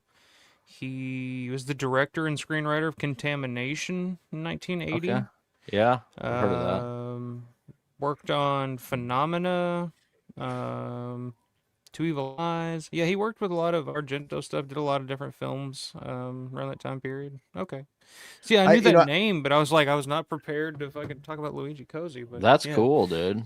I wonder how big the horror film scene industry was in Italy in those days. Like, you would think, did anybody who was wanting to get into the horror film industry get a job? How big was it? Yeah, probably so. I mean, it wasn't. Yeah, I mean, Italy's a pretty. Yeah, you could jog across the country. I mean, it's tiny. Yeah, I mean, it's not too massive. All right, so let's go ahead and I don't want to hear about their blunder. Let's get into Maniac. This beautiful, sweaty mess of Joe Spinell. I mean, these color photos are amazing, though. I mean, they're cool. That should be the poster, man. With a shotgun to his head. Yeah. And a knife to his throat. Yeah. Spinell demonstrates what happens when you date 3 girls at once in Maniac. Hell yeah. But I bet you had a good time leading up to this moment, though, right? Oh, man. Hell yeah. Worth dude. it, dude. What a way to go. How it always ends. They probably had that. They probably had a gun shoved up his ass, milking his prostate. Well, I'm sure he wouldn't care, dude. I don't think he did. Look at, he's a sleazy guy, dude. He looks like one of those Costco chickens in the little bag they put it in to you can reheat it, and it sweats in the bag. I feel like he's just been sweating in a Costco chicken bag. And like, let me out. Take one part Caroline Munro, one part Joe Spinell, and season liberally with the effects of Tom Savini. How to make a Maniac. Oh, I remember renting this movie on VHS back in the 90s, I believe. I don't know, it's from Blockbuster or where I rented it from, but like I fell in love with it right away. Just the special effects were amazing. And then I did end up getting to see this in the theater. Grindhouse Releasing did a re-release of it with the 35, or I don't know, it was shot in 35. I think it was like 16. But they did the film print and they shopped it around, and I got to see that with some friends of ours. And you might know Aaron, Adam and his wife. We saw it with them. So I took my wife and them to go see it at the dingy theater here, and they thought I was a freaking weirdo. And my wife already knows I'm a weirdo, but yeah, it was amazing to see it on the big screen. Let's just say that. Yeah, it must have been pretty fucking cool. Yeah, I can remember like the first time that I had seen anything from Maniac was the documentary, the American Nightmare that aired on IFC back in the day. And I remember seeing clips from there. They didn't cover it, but I remember seeing clips from it and thinking like, wow, what is this? And then years later, I think IFC eventually ended up playing it on their channel during one of their Halloween season. They used to do like indie screams every Halloween. And I just knew it was a movie that Savini did the effects on. So I just turned it on and started watching it. And I've never been a huge slasher guy. Okay. Still not, even more so now. Like, I'm just not a big fan of slasher films, but to me, like, this is my favorite slasher film ever because it's from the point of view of the killer. That's the only person you have to sympathize with and kind of follow through the whole thing. And fucking Spinell's performance, as sleazy and sweaty as he is, it carries the entire movie all the way through, and it's amazing. It's one of my favorite performances in any horror movie ever. Between him and Michael Rooker with Henry, Portrait of a Serial Killer, I mean, those are my two that are like neck and neck with, they're just so unsettling. They're like, when I think of horror films, I think of those two movies. Like, those creep me out and make me feel something. What's up, Robert? Sorry you're not feeling well, man. Yeah, it's the season. I've been feeling kind of weird too. I've been getting liberal with the mute button because I got like hack up lungs and stuff, a lot of stuff in the chest. But I would say Joe Spinell always reminded me of like the ballpark hot dog commercials where they'd have the close up on the wiener sweating, like they plump when they cook them, and it'd be like on the grill and just be like perspiring. That literally skin tone and everything. He looks like a sweaty fucking hot dog ready to be consumed. Who do you think has a more pungent stench if you had him in the room, Savini or him? I feel like he would. It's gotta be Spinell. Yeah, Spinell. It's gotta be Spinell. Spinell smells like BO. Savini smells like brute Middle Eastern guy, like cologne. Like you know, like a Persian. Brute, yeah. Like no, Persians don't wear brute, dude. They ain't wearing no brute. Dude. I don't know, dude. You know, Persian cologne. It's expensive, but it's strong and it's of a certain brand. And Musk. Yeah, Savini didn't stink.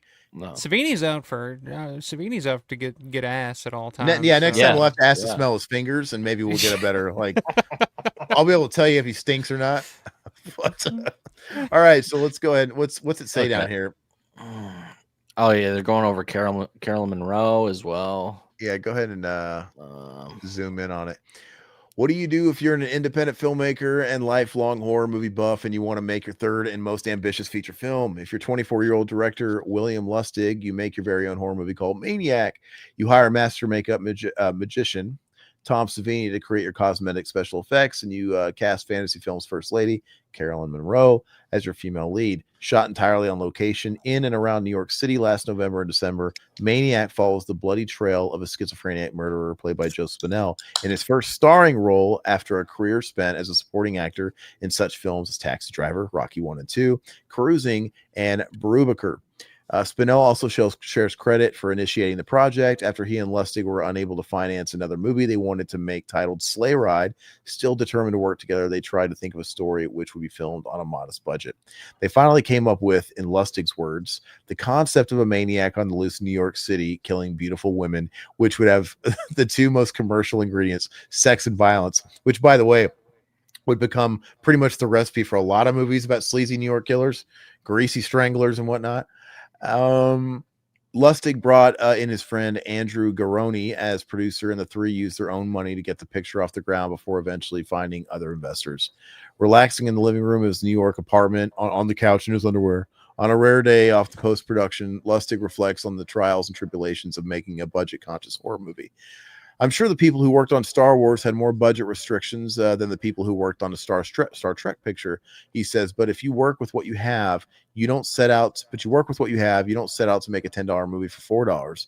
You try to make a $10 movie for $8, which is basically what we did. You can't get unrealistic about what you can do with your budget. Most of the crew were young, hardworking people who were relatively new to the business and out there to make a good movie, which helps the director considerably on basically working for free, working for nothing. So this wasn't what am I thinking of? What am I thinking of? Fuck. I don't know, but he's a total. Go ahead. He's a total indie filmmaker. I give William Lustig so much credit because I mean he went out there, he stole his shots, which is amazing. In a lot of these, and like I don't know, like between Vigilante is still one of my favorite films as well. I don't know if you've seen Vigilante. He's just a great director. I really enjoy his work, and this movie, like I was saying earlier, just something. It's timeless. It's so unsettling. It's like to actually make a movie like that. I'd be proud of it. So it's crazy that he's 24 years old and making this film to me. Oh, happy birthday, Robert. Sorry. Oh, happy birthday, brother. That sucks, happy birthday, my man. Maniac's okay, but it's nowhere near my favorite slasher. What I was saying is I've always wondered, because I don't really quite understand how it works sometimes because it confuses me. So obviously stealing shots, the whole deal. This was not, they were not working with Actors Guild, Directors Guild. They were, but what about a guy like Spinell, who probably I would assume was in the guild, doing the movies he was in? I guess not necessarily, but maybe the Stallone in the guild and Rocky. No, probably not. I mean, he's just it's an independent film. Rocky, I don't think it was considered an independent film. Didn't he direct and produce that film for nothing? They gave him money. He got it funded.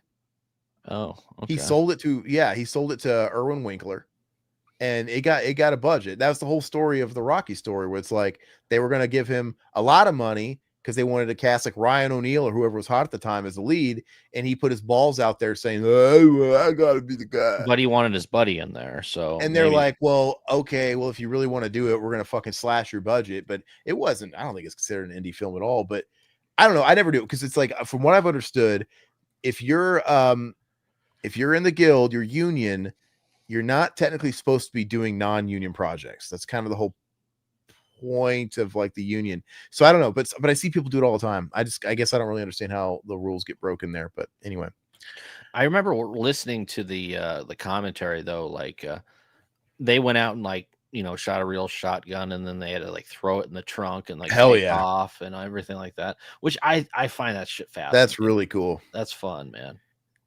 Vigilante, I need to pick that up from Blue Underground. Okay, let's go ahead. It looks amazing too. And that's William Lustig's company, Blue Underground. Yep. Oh, really? I didn't know that. Yeah, you can tell that Lustig was a huge fan of horror before he made Maniac, and you can tell, you know, he did Maniac and Vigilante and Maniac Cop, and I don't know, he you know, I don't know. I hate to say it this way because I'm not a fan of Eli Roth, but he was kind of like the Eli Roth of the time. Yeah, like just the huge. He was the horror guy that was the fan that went on to make his own stuff. Whereas, like, you know, Carpenter, Romero, those types, they were, you know, they liked the horror genre, but they were more interested in just the film genre in general. Whereas Lustig, I think, was just interested in making horror. Like, I think that's exploitation and that type of film, those type of films. Look at that. What would you do to that bust with the mouth gaping? Imagine having that bust in your living room, dude. I love it, dude. I wonder if keep in the bathroom, dude. Keep in the bathroom, dude. That's awesome, man. Hey, as much as Bob Hoskins is one of my all-time favorite actors, why didn't they cast Tom Savini as Super Mario in that Mario Brothers movie, bro? Like, look at that guy. It'd be awesome. I mean, that is the guy, right? That's your man. And he would be like an asshole Mario. Just like a total fucking prick. Because Bob Hoskins is a New Yorker, but he's too nice.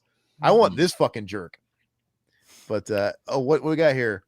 Down is up 76, gifted 5 Revival House memberships. Thanks, man. Appreciate that. First off, Jeff. That's Jeff?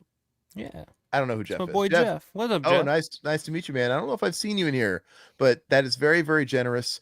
Can I ask a boomer question, Todd? How does it work when they gift them? Is it just like grabsies? Like you gift it, you got to grab them? You should be able to grab them. So I believe you can just click on the. I don't know. I don't know, but I've been gifted membership. I think I was gifted a membership to you guys' channel one time too, because I was a member of the channel. And this you can talk about boomer all you want, but it doesn't get much more boomer than this. But I was trying to figure out how to re-up it when it came up, and I couldn't figure out how to fucking re-up the membership. So I have no idea how the fucking shit works.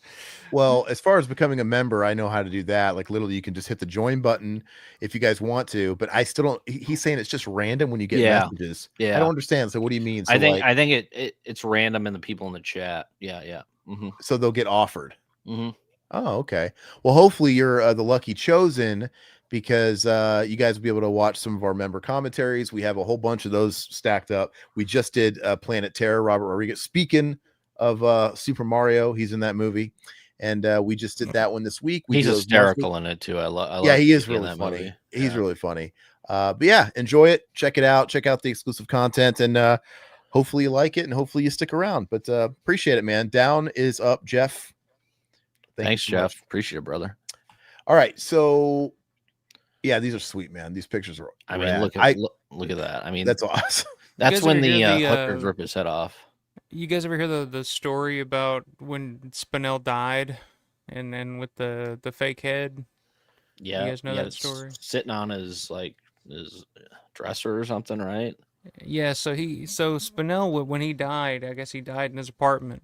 And I guess somebody, I forget who, but somebody called with like a welfare check because I hadn't heard from him in a while. So the cops show up at his apartment, break in, and Savini had gifted the fake head, to Spinell, and Spinell kept the head all those years and just set it on top of his TV as just kind of a joke. So the police come in and they see, they walk into the living room and they see 2 legs sticking out from behind the couch. and a severed head on top of the TV. So they freak the fuck out thinking that the dude's been decapitated and the head's been set on the TV. Like, fuck. Guys in the house still.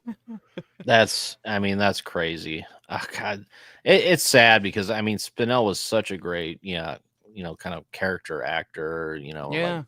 Even as a leading man as a slasher, I thought he was fantastic in this. Did you end up seeing the it's not a sequel, but the second movie he made? The last horror show. The last horror show. Yeah. I bought that at one point back in the day. I bought it on DVD. I found it and I was like, oh shit, it's a Maniac sequel, or it's Spinell, and I think Carolyn Munro was in it as well. And I watched it once and I was just like, I'm good on it. And I think I sold it years ago, so I've only seen it one time, but I don't remember it being, because I think they shot a lot of it on location at the Cannes Film Festival, and it didn't work for me. But the last horror film, the last there you go. Let's do a showdown, guys. You guys brought it up. I actually had a copy sitting here because I'm going through like duplicates to sell on eBay, and I have Henry, the Blu-ray version, sitting right here. Actually, what do you guys think is the better movie? If you had to pick, Desert Island. Jesus. I'm talking to you guys and the people in the chat. Henry or Maniac? I would watch Maniac over it because Henry's makes me feel dirtier, to be honest. I think Henry's just a filthier movie. Henry, to me, is like Cannibal Holocaust. It's one of those movies that's really well done, and it's a really well-made film, but it's one of those films that I don't like to go back and watch too often. It's a tough watch. Yeah, there's no... Maniac's kind of fun with the violence. The overtop violence is kind of fun. There's none of that in here. It's just sleaze and trying to see Joe Spinell to get his pinky sticky, trying to... He gets all cleaned up and tries to get his girl and everything. There's a dynamic to his character there where he can kind of he turns off the psychopath and becomes this charming guy, and I love the score in Maniac. Jay Chataway's score is one of my favorite scores of all time as well. So I enjoy Maniac more. But I can't deny that Henry is one of the most effective horror, if you want to call it a horror movie. I don't know what to call it. I would, I think Henry's like just pure exploitation. I don't really necessarily think that's horror. Would you say it's like a branch on the tree of horror? I don't know. When I think of horror, I think of Henry. That's the one that scares me the most. Yeah. Yeah, it's... If you're talking about movies that scare you, to me, like at this age, I don't get scared where I'm like, ooh, Jason's coming around the corner or something like that. But when you see like that scene, the home invasion scene in Henry, like I remember the first time I saw that, it looked so realistic and felt so real, and all of a sudden you're putting yourself in that place of like, when the sun comes home and in the middle of it, and it's just like there's so much about that. But it's also one of those things that when I was younger and like an aspiring filmmaker, like I that was one of those things one of those emotions that I always wanted to elicit from an audience at some point, and something that I would make is to make them as uncomfortable as Henry made me when I first saw that scene. And because it has that where'd he go? Because it has that like I'm out. Unsolved mysteries kind of like look to it. It's that it makes it more voyeuristic. It makes it that much more real. No, fuck you, Todd. You're gone. I'm just kidding. Oh, you what happened? Your browser closed, dude? Yeah, sorry. That's all right. It's not like we were actually going through those pages anyway. I'm just kidding. No, I love it that we're actually talking about it. Maniac, while Todd's pulling that back up, this is probably common knowledge to the Maniac hardcores. I'm not as knowledge. I've seen Maniac. I really like Maniac. I love Spinell. I don't go deep on the lore like you guys do. But so what was the story with the whole pop song? He's a maniac, man. Why did that not make the movie? Did somebody actually decline it? Because it was written for that. But I don't remember. It was written for Maniac. It was written for Maniac. I don't remember the actual lore of that song in the actual film. That is a good question. If anybody in the chat. And was it originally written for the scene where the modeling scene where instead it's it would have fit? Is it going to the showdown? Yeah, going to the showdown. They use that instead. It would have fit. To the showdown. But that it's a funny story. It's like, and then I'm sure it was probably like a number one hit. I don't remember the specifics of that, but yeah, I remember hearing that. Weird connection. It had a connection with the film. I don't remember off the top of my head, but yeah, that's something I do need to look up. Satan votes Maniac. Mutineer votes Confessions of a Serial Killer to Henry. Wow. And when it comes to Henry Lee Lucas based movie, I've never seen Confessions of a Serial Killer. It's good. It's good? like Henry, but yeah, it's interesting. It's like an Unsolved Mysteries episode. It's pretty much the same. Because Henry is like kind of loosely based on Henry Lee Lucas. Yeah, it's not like, they take liberties and whatever. And then Robert's actually never seen Henry. He needs to, and he loves Tom Toll. We know you love Tom Tolles. To me, that is the Tom Tolles rule, is Otis. I mean, that's, Seinfeld's down here, Night 90's down here. He is always Otis whenever I'd see that guy. Yeah. Yeah, the song was made for Maniac. I don't know what happened with it, or was it just like it was between a couple and they rejected it and it was simple as that, and the artist took it and put it on an album later? It was, I don't know if it was, I don't know how the hell that would have fit. I mean, outside of that, the modeling scene, I don't know where the hell it would have been. Song just seems like it would be like a something for a montage or something, and I couldn't see like a montage of him running through the streets of fucking New York chopping up. He's a maniac, man. And I don't know what the deal is. Picture it's just like it doesn't work.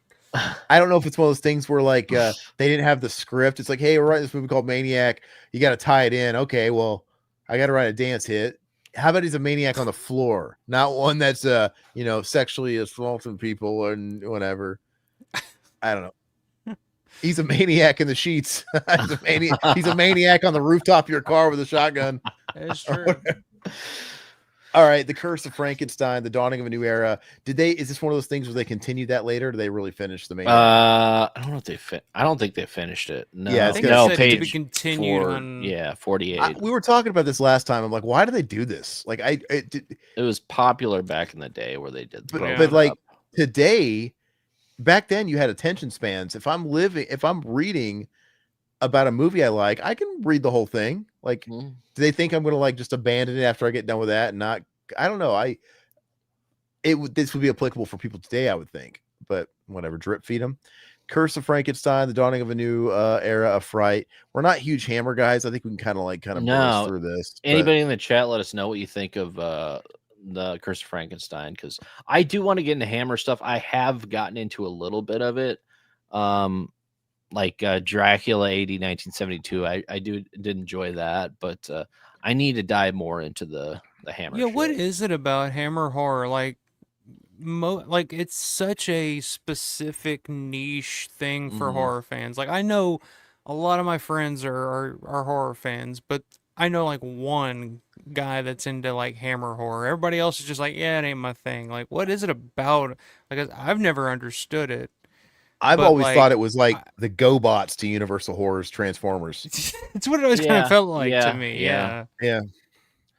But I mean, a lot of the times they're even more gory and stuff like that, and it's a little lower budget, but there's some good ones, but there's some stinkers in there too. So. I would like someone to point me out to the really good shit, and I'll totally watch them, because you kind of feel like you should turn in your card because you don't like follow it as much as you do, like, because there's people that just, like you said, really, really kiss the ring of it.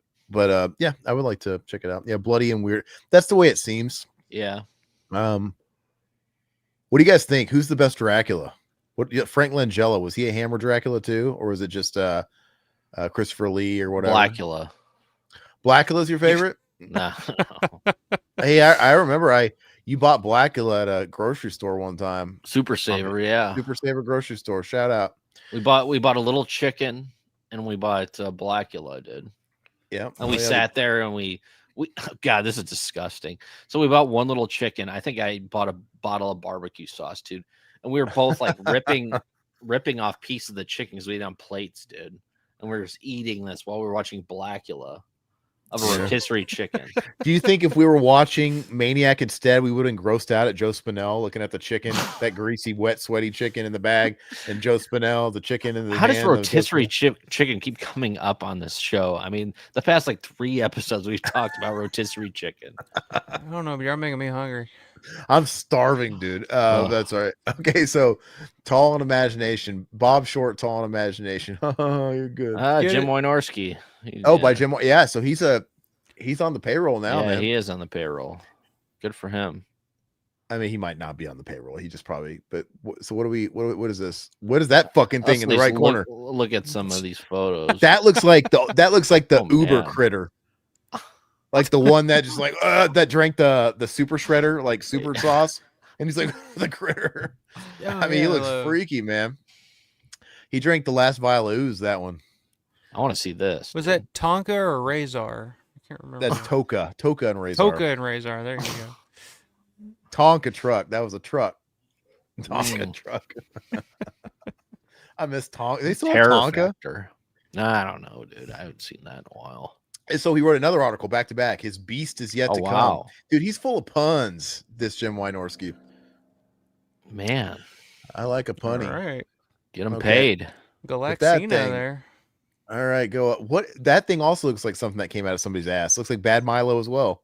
That thing in the left there. Oh, exactly. Looks like Bad Milo, dude. Bad Milo. Guy, what happened to Magnet? Because Magnet was like, seemed they were on fire for like five years. Maybe less than that.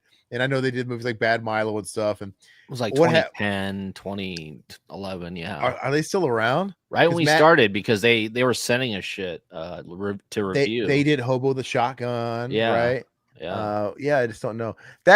That thing is supposed to look menacing, but or like a hunk of shit. But it kind of looks adorable. It looks like it's wearing like a little Oogie Boogie costume from Nightmare Before Christmas. Looks like a little baby from Dinosaurs. You know? Not the mama, yeah. Not the mama. Alien's chest burster right here. Gets spiked by satirical barb in this scene.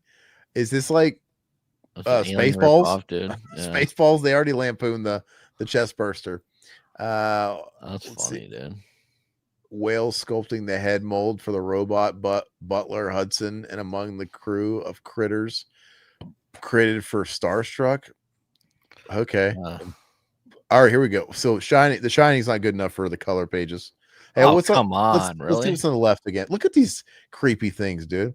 These kind of remind me of this is why I like that movie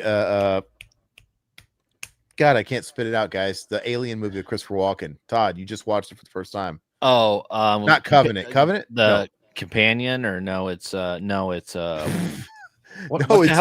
Communion. Communion. Companion. Covenant. Companion. They were companions. Companion. Very strange romantic comedy. Yeah. That little thing on the top there looks like those aliens in Communion. It does. Yeah. Have you seen Communion, Alpha? Mm-hmm. It's bad shit crazy. It's. I mean, you might not think it's a great movie, but I think it is a good movie, and it's batshit. It's one of those true life stories about a guy that claims he got abducted by aliens, and he wrote a book, and it's fucking wild. If anybody's into like smoking weed or doing any sort of drop it and watch that movie, dude. Yeah, you've got like Christopher Walken dancing mamba music with these aliens that all come into his house, and they're all like little people in costumes with these big Easter Island heads, and it kind of reminds me, they're like little people like an Al Bundy when he got visited by aliens in little suits, but they got heads like that, and literally like Christopher Walken's like dancing with them, and it's like Mamba. It's like doesn't Mambo make a lick of sense. It's so fucking weird, but it's great because Christopher Walken is one of those guys where he's just chewing up all of it. Eats oh it yeah. Up, What year was this when that was it? Came 80s out? something. Late 80s, maybe. 80s. Late 80s. Okay. Yeah. Anyway, it's great. It needs a better release because is it Shout that put out just that basic blue? Yeah, and it doesn't look very well. It's just one of those movies that is like such a cult. It needs to get a bigger cult status. Somebody needs to put out Extra too. Speaking of Alien, I got the extra Blu-ray. Yeah, but someone needs to put it out again, and it needs to be someone that I can obtain it. Because who put it out? Second Sight. They need to put out a 4K. It would look like shit in 4K. It doesn't need to be 4K, but just put out a new one because I missed out on it, and I love Extra. Anyway, Jim Wynorski did this one too. But hey, really quick side note: I saw there was pictures going around of people like people talk about seeing skinwalkers. And they have like the photos, like, oh, the skinwalker, and somebody took a photo of what is supposed to be a skinwalker on the side of the road. And like I saw it, there's a couple like that's not Skinwalker, that's from Extra. It's Extra on the side of the road. It's just the guy in the suit flip backwards and the head's on the opposite side. But they're trying to pass the Extra as real life Skinwalkers, dude, spreading that fake news. Anyway, yeah, Texas Skin Ranger. I love Magnet. Robert says I love Magnet, and yes, they're still around. They released the first VHS found footage movie. It was good. But that was a long time ago. Yeah, VHS was quite a long time ago. But I didn't know they're still around. Yeah, but I liked Bad Milo. Yeah, it was funny, man. I felt like that dude that starred in Bad Milo was in a lot of work at the time too, and I haven't seen him in a while. He was in some comedies, I believe. Yeah. All right, so let's just get to it. The Shining. I have to read this. I have to. By Jim Wynorski, dude. So he was making per article. Did they not have any other writers? He's the only good one. All right, by Jim Wynorski. It's been a long wait, close to 3 years since Stanley Kubrick announced his intention to enter the horror field full blast with the film adaptation of Stephen King's runaway bestseller, The Shining. Now that the film is opened in New York and LA, with a national release soon to follow, horror fans and film aficionados alike are ready to reap the rewards of their patience by seeing the movie already heralded as the terror film of the century. Though the Overlook Hotel has been updated from the novel to the modern resort of the film, Kubrick's masterful direction stresses the ominous appearance of its imposing facade. The terrifying makeup effects by Christopher Tucker easily surpass his acclaimed work for Star Wars and The Boys from Brazil.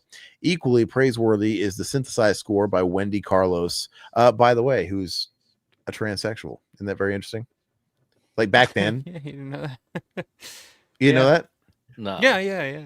I'm just saying, but back then, how like groundbreaking that was back then. Anyway, well, Todd didn't know. Sorry, I feel like I'm getting nervous. It doesn't matter to me. Why are you pointing that out? I don't care. Anyway, like, yeah, dude, move on. It doesn't matter. Yeah, it's 2025. Come on. But I'm just saying, I didn't think everybody knew it, and Todd It's all the same. Yeah. Anyway, who initially gained fame with her LP Switched on Bach and her performance of the soundtrack for Kubrick's A Clockwork Orange. The score, ranging from chilly Baroque to synthetic growls at heart thumps, is a stunning accompaniment to Kubrick's feast of visual horrors. Before the film's opening, Stanley Kubrick remained fully sequestered, practically a tradition for the filmmaker since the release of 2001, and rumors began to fly. Rumors that Kubrick was still unsure about the ending or wanted to reshoot certain scenes, or was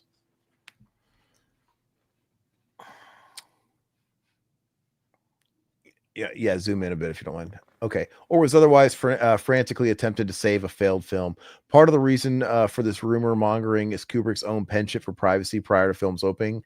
But it also might be attributed to the misgivings expressed by others involved with the project in private by Jack Nicholson and in the press by Stephen King. I really had little to do with the actual shooting, says King. Have it had nothing to do with the shooting? Yeah, exactly. Asshole. They probably were like, God, fucking this guy's back. Everybody just fucking get him out of here. Yeah. Show him the fucking craft services and get him some Coke and get him out of here. Yeah, exactly. But like Arthur Clarke in 2001, A Space Odyssey, I was consulted on the storyline. During our first talk, Stanley mentioned that he'd like to change the ending, have all the main leads killed off, and return them later as ghosts. I told him the audiences would have his head if faced with the slaughter of characters they cared about. Do we care about their characters? I mean, all right, as King pointed out earlier, we love Scatman Carruthers, dude. He got fucking whacked. He's actually the most likable character in the movie. Yeah, absolutely. You know what I mean? I mean, kinda. Wendy's annoying as shit. Jack gets his in a good way. As King pointed out in an early Fango issue 3, the hedge animals that come to life in the novel were deleted from the script because they acknowledged impossibility of realistically portraying such ominous living shrubs on screen. Kubrick's substitution of a scene in which young Danny is pursued by his maniac father through a labyrinth maze sculpted from the hedges of the hotel's expansive lawn, it worked out better. I mean, absolutely. I'm pretty sure they did the hedge thing in the TV one with Steven Weber, and it was probably shitty CGI, you know. Okay, despite King's reservations about the film's casting, he would rather have seen Michael Moriarty or Martin Sheen in the role of Jack Torrance. The Shining is a welcome return to the horror field by the Academy Award-winning director Jack Nicholson.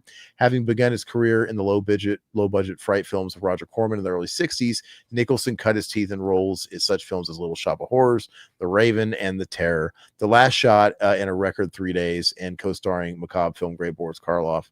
That show is immortal, Nicholson jokingly stated in an interview just prior to the start of production of The Shining. It was the only completely scripted movie in the history of Hollywood in which there was actually no story whatsoever. Perhaps that's why they decided to call it The Terror. Nevertheless, it could be the most discussed piece of work of my career, maybe back then. I'm sorry to say, the last statement, of course, will no longer hold true now that The Shining is eliciting reams of appraisal and interpretation from critics and press around the globe. As many have pointed out, the Overlook Hotel can itself be considered the film's lead character. Yep. The Shining is a showcase for the elaborate sets, which, according to one Warner Brothers source, were constructed to Kubrick's exact specifications at a cost approaching $2 million. So it was definitely worth it. Jack Nicholson, he's the only guy for the role, but Martin Sheen in 1980, he was kind of on fire for a while there. He didn't get as big as I think he should have been, obviously with Apocalypse Now and stuff like that. But I think he was a great actor, and he was great. No, I mean he's not the alcoholic father that beats his kids. He's played some roles back in the day where he can do alcoholic, he can do sleazy. I'm just kind of playing in my head of what he could have done. It would have been interesting to see. He could have, but I mean, Jack Nicholson. I mean, you're not because we know that because he did it. You're not beating Jack Nicholson. You're not beating Martin him. Sheen or Michael Moriarty. That's an interesting name because he wasn't was Moriarty a big name at that time? I know he would go on to do Pale Rider and The Stuff. I think he was the main guy in The Stuff. That'd have been a weird choice, but I love the Pale Rider. It's kind of interesting the way that they say that The Shining is eliciting reams of appraisal and interpretation from critics and press around the globe. But eventually, when the movie would come out and not do as well at the box office, it would get panned. I mean, it was nominated for Razzies that year, I believe. That is crazy, man. It's insane to think about now in hindsight. But at the time, The Shining was, when it came out, it was just kind of it was kind of a joke almost. It seemed, and I don't see why. What?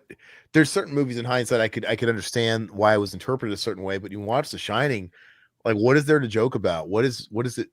I don't understand. Well, I mean, at the time, people shit all over Jack Nicholson's performance and just said it was so over the top and just silly at times that I don't know. It's really strange how that movie over time has gained the popularity and respect that it has because of the time. I just don't think people got it when it came out. I mean, we're thinking, like I said, it opened the same weekend as Friday the 13th, and that movie blew up. I mean, that was a huge success. So people were kind of, it's like Carpenter's The Thing. It's like people I was about to say the same thing. Yeah, we're in a different place at the time. They weren't ready for something like The Shining. They were ready for something like Friday the 13th. The Shining was, it took a while to catch on. It's crazy to me because I saw Shining in the 90s, the early 90s, I would say, and it scared me back then. Spoiler, The Shining is probably my second favorite film of all time. I like horror film, regardless. I mean, I love it that much. Everything about this film is amazing. But I don't understand it, man. And the fact that people didn't like Jack Nicholson in it, that's one reason why I love the movie so much. Is because he's such a great actor in it. But sometimes performances like that take a while to catch on. Because I mean, even in Psycho, Psycho was nominated for an Oscar back in the day, but it wasn't Anthony Perkins. It was Janet Leigh, which makes no sense because Janet Leigh was fine, I guess, in Psycho, but Anthony Perkins was the one that stole the show. But at the time, nobody thought anything of it. It was just okay, Tony Perkins is doing this, okay, whatever. But Janet Leigh, that's the performance. So it's just it's weird in hindsight when you think back to when these movies came out and the perception that people had and how that's changed so much over the years. Because I think, would you say that this movie would be Jack Nicholson's most synonymous performance? Is that of all the stuff that Nicholson's done over the years, I think, here's Johnny, like that's... Yeah, and his famous one-liner is somebody else's famous one-liner. Yeah, exactly. Isn't that funny? It's like, I've always thought that was Ed weird. McMahon. It's like, and that was very, like, at the time, well, I could see maybe at the time, maybe people going like, because that was very current. Here's Johnny. That was current. Yeah, it was a modern reference. That's like, that's like if it came out today and he comes into the fucking door and he goes, "Skibbity toilet." Yeah, right? yeah. Like, oh no. God, could you imagine that? So my kids would love that, I'm sure. Yeah, but no, they nailed it. Where Jim Wynorski says that, the film is brilliant because the set is the character. It is about the hotel, and it's not just, a lot of films are good, and you could point out why they're good pretty easily. Everything about this film is good. I think you can make a strong argument that it is the greatest film ever. It's might be one of my favorite too. Yeah. There's a few obviously, but this has the most beautiful cinematography.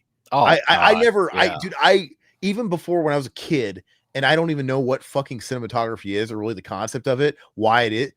But I noticed like everything in this movie looks like a painting. Just the opening shot. Every shot. You're just like, oh, yeah. The hotel, the long corridor shots, everything is so masterfully composed. The blood coming out of the elevators. The big grand lobby area where Jack is writing his novel, they really use space and make it so big, which makes it feel all the more isolating. It's that's so what I was gonna say. Alone. That's it. There's something. It's weird because it makes the hotel look massive. Like there's so many wide, big shots, but at the same time, there's a claustrophobic feel to it through the whole movie in this hotel. But at the same time, everything feels so big. It's weird how. And when he's working away, toiling away, and you hear Wendy come down calling him, you hear the echo in her voice because it's so open and big and just I don't know, man. And the fact that, when you're younger, I would always put myself in the place of the kids in movies because I was a kid. And just the idea that this place is so big. My dad is somewhere working. Wendy's off somewhere smoking without an ashtray. And they're letting Danny just roam around in these like abandoned fucking corridors of this hotel. And how creepy that, first of all, you could probably lose your kid pretty easy because it seemed like it was a really big hotel. But people didn't care back then. Yeah, really. But run free.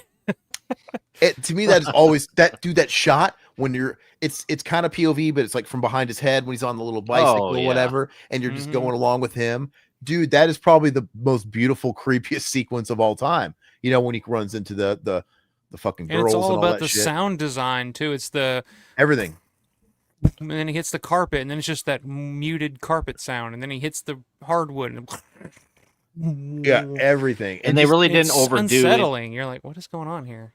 They didn't overdo the paranormal aspect of it either. So they didn't put too many like ghosts or anything in there. They had creepy characters, and it makes it really powerful when you see the woman in the bathtub and all the bartender. And it's like, I mean, all these characters, it's just there's only a few of them, but I mean, it's so effective that I'm glad they didn't overdo it. And I think, love it or hate it, the way he decided to do that ending that's got people talking for decades. Like, wait a second, was Jack like always part of the hotel, or is he now like absorbed by the hotel because he's in the picture? Like, it doesn't make any sense because it has this old ass year there and he's there. It's like, wait a second, what? Or does he look exactly like the caretaker from like? It's just so freaking weird and ambiguous. But I love it. I actually might watch that this weekend. The 4K, if people are into 4K, that looks amazing, by the way. So yeah.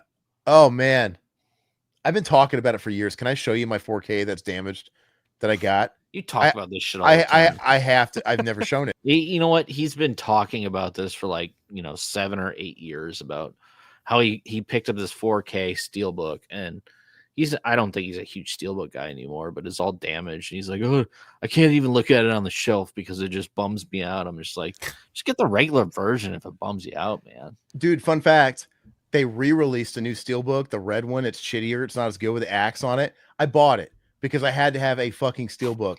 Because so this one, it's the yellow one, right? like the yellow one. Mm-hmm. And this one was sold out. This one went for a mint. And so I bought it, and you know how they have like the J card behind it hiding the back? It was shrink wrapped. When I opened the J card after the return window ended, this is what I find. This is what I find. You see that concaved? You guys see that? Take a hammer to that, dude. You can pop that out easy. Yeah, you can. Can I whip that back into shape in a jiffy? Hey, wait till I come down next year, man. I don't know if you could, dude. Look at that. I'll take care of that, man. Take a rubber mallet, dude, and just fucking. Maybe you're right. Don't give me too much hope. I'm gonna make you hold me to that. I'm gonna destroy it. Is what I'm gonna do. Yeah. Beat your fucking. I'm just kidding. No, it's fine. But yeah, I'm glad that we get some Shining love because I want to answer Satan's question because it's good. What's everybody's favorite Stanley Kubrick film? I think it's got to be The Shining. For me, it'll be this. And he is one of the greats. You know, Todd and it's Black Friday pre-order, Eyes Wide Shut, the Criterion on 4K. I did pre-order it. Yeah, even though I haven't that bought might a be lot my of shit. favorite Kubrick film. Oh, really? Even more The Shining? Okay. It's fantastic. It's really good. Yeah. It's one of those movies that like A Clockwork Orange is right up there too. I love Clockwork Orange as well. Like I'm just such a big Kubrick fan. But Eyes Wide Shut is one that like every time I watch it, I don't know, there's something that draws me to that movie where I want to watch it all the time. It's interesting, absolutely. There's a vibe to it and a feel to it, like even down to the speed that the characters talk to each other is so unnerving. Like everybody talks to, in that movie, everybody talks to each other very slow and very deliberately. And there's something so... It's like everybody's winking and nodding at each other. Like, yeah, and it's like... And then when you get to the mansion scene where the orgy and everything is going on, and then it's like when I first, that was one of those movies that when I first started getting into Kubrick's films, everybody was like, you can fucking avoid Eyes Wide Shut. Because when that came out, everybody hated that movie too, because they were just like, what a piece of shit. This makes no sense and blah, blah, blah. But over the years, people kind of rediscovered the lore and the controversies and the conspiracies behind it are very interesting as well. Yeah. And of course, it's like when you hear about, the intended version and stuff like that, it sounds so much better, but the movie that we got so great. But yeah, I wish we could see the unedited have you ever version. have you ever heard the conspiracy theory that the movie is what did I say? Got him. That's the big one. Whacked. Got him whacked. Yeah. Because exposing the cabal, man. Yeah. And I love all that stuff about the two guys following them and the handing off the girl at the end in the last scene and stuff like that. All that stuff is so dark and like, man, you know what? In 2025, it wouldn't surprise me one bit. It's weird to say, but yeah, I think that's the thing. I think that's why people are kind of coming around on that movie over the years, because it's like, oh, maybe he was trying to tell us something, and we weren't ready to hear that in 1999. He was Epstein, dude. Fucking flat out. Hey, he was exposing it, and then it's like, right. Is the director's cut, the unedited or whatever, rather, is that just not existing anymore? Is that not available? Is that just been toasted, burned? Oh, I'm sure it has. I would highly doubt it. Yeah. It's just too bad. We'll never see that. That's what hurts the most, though, because the movie's so great. When you hear all these stories about it, it hurts knowing it was probably so much better, because he was pissed at what they did to his movie. Yep. The way they butchered and whatever. And I heard like it's all like hearsay through people that say they were there, and you can't really fact check it. But apparently the story goes like people overheard at a showing of it, Kubrick fucking just losing his shit at what they had done to it with the cut and everything else. And I wish you could interview a guy like that and get his words on it today. It's fascinating. I'm looking forward to seeing what kind of special features they have in this Criterion release. Yeah. If they have any, who knows? But I guess if you're a filmmaker like Kubrick, man, what a film to go out on, and a story behind it. You know what I mean? Like, well, that's the thing. For years, people were always like, how could this be the movie that Kubrick went out on? Like, this is the guy that did The Shining and Full Metal Jacket and A Clockwork Orange and 2001 and Doctor Strangelove and all these great films. And this was his big send-off? Like, what a fucking joke. And then it's like I said, people came around over time. But it's what do you also guys the think story. about... The story behind it. Like, I would want people to be talking about... Look, if I have to get whacked, dude, I want to be on Unsolved Mysteries. Yeah. I want people to be questioning what happened. Did I fake my death? What did I do? It's just... Well, that's kind of the interesting...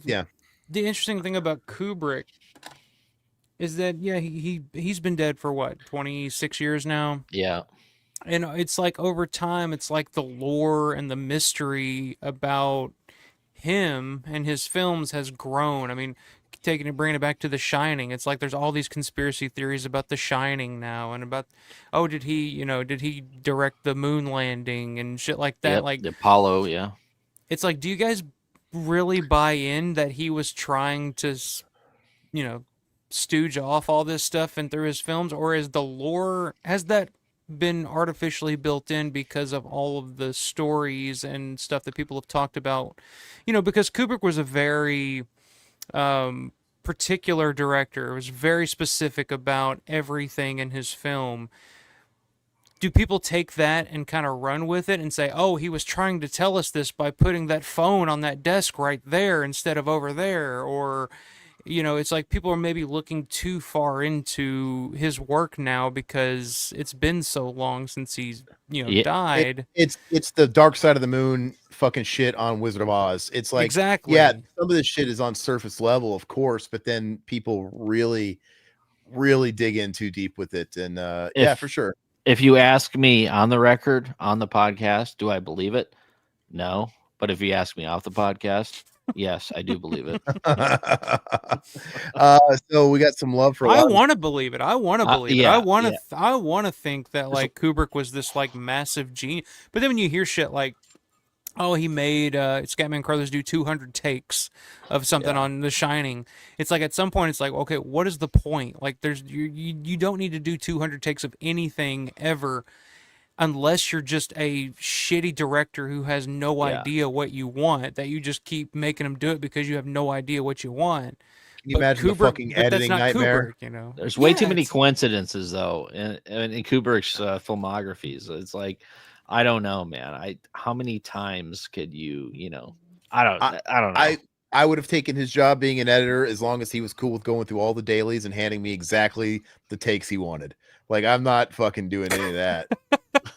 Just tell me what you want, bro. I'm not going through all 199 takes on the floor over here of, He's like, believe it or not, we did do the here skibbity toilet. We just decided it didn't work as well as this. He did 200 takes of 200 just random phrases that could possibly be popular in 40 years. Oh, you know what? I kind of am sure he did. I have a feeling that it was... Is there any lore about this? I don't know. But that just feels like such an ad-lib thing. That feels like it's an ad-lib thing. I guarantee it. And I wonder, like, what other stuff he spewed out, Like, where's the beef? I've never heard anything about that. What else did he say? Or, where's the know beef? What I mean, Vern? What other... I guess that's a little predates, know what I mean, Vern. But Mikey likes it. What did he say? Likes to hey Mikey. That's... Yeah, Mikey. What else would have been big at the time? Hey! That would have been a good one. Yeah. That would have been a good one, actually. Or dynamite. Mm-hmm. There's so many. I missed the one-liners, the catchphrases. Yeah. Oh. All right. But yeah, everybody likes it. So me and Nick can't decide between The Shining, Clockwork, Strangelove, Linden, or Jacket. I have to come clean. I've never seen Barry Lyndon. I've always been a little put off just by looking at Barry Lyndon in the screenshots. I'm like, the period piece of it all. Yeah, the whole Pride and Prejudice look. I'm like, but I have to watch it. I have to do it. I have to, because I respect that he literally ran the gamut on every type of film. This guy just did everything. And one of these days I'll have to watch it. Robert likes The Shining. It's his best. Satan says it's hard to choose. He is the GOAT. I really like Eyes Wide Shut. It's super deep. I feel like I need to watch Eyes again. I really think he was killed by the Illuminati. Thank you for saying it. Remember, you guys ever seen that clip of Jonathan Davis of Korn going back to nu metal, where he was like, he's one of those guys that goes way down there, and he was saying, "Oh yeah, Barack Obama's an Illuminati puppet." with that lisp of his, Illuminati puppet. I love it. Jonathan Davis said that. Dude, Zach used to play that sound clip all the time. Okay. I mean, if we're going to talk about it, do you guys ever feel like there's a concerted effort by somebody somewhere that in any form of art, especially film, that tries to expose the Illuminati, it is immediately like not just Eyes Wide Shut, but another one that I always like to talk about, and people always, fucking give me shit about it. It's Texas Chainsaw Massacre. Texas Chainsaw Massacre. Texas Chainsaw Massacre is about the Illuminati. I mean, it's the next generation. The next generation told us that. The original. Well, they literally put the Illuminati in the next generation. Right. The next generation is full go. Kim Hinkle saying this is about the Illuminati, guys, and that movie was fucking buried. They like to blame it on, it's Matthew McConaughey and Renee Zellweger, so they didn't want it out, and blah blah blah. So we tried to hide it and throw it out real quick and blah blah, blah and just ignore it and shit on it for years. But I kind of think that is because they were touching on something that somebody didn't want out there. Whereas in the original Texas Chainsaw, all that stuff is in there. If you think about it, when they cut the finger and Grandpa's sucking on the blood, and that's supposed to be the adrenochrome or whatever, Mm-hmm.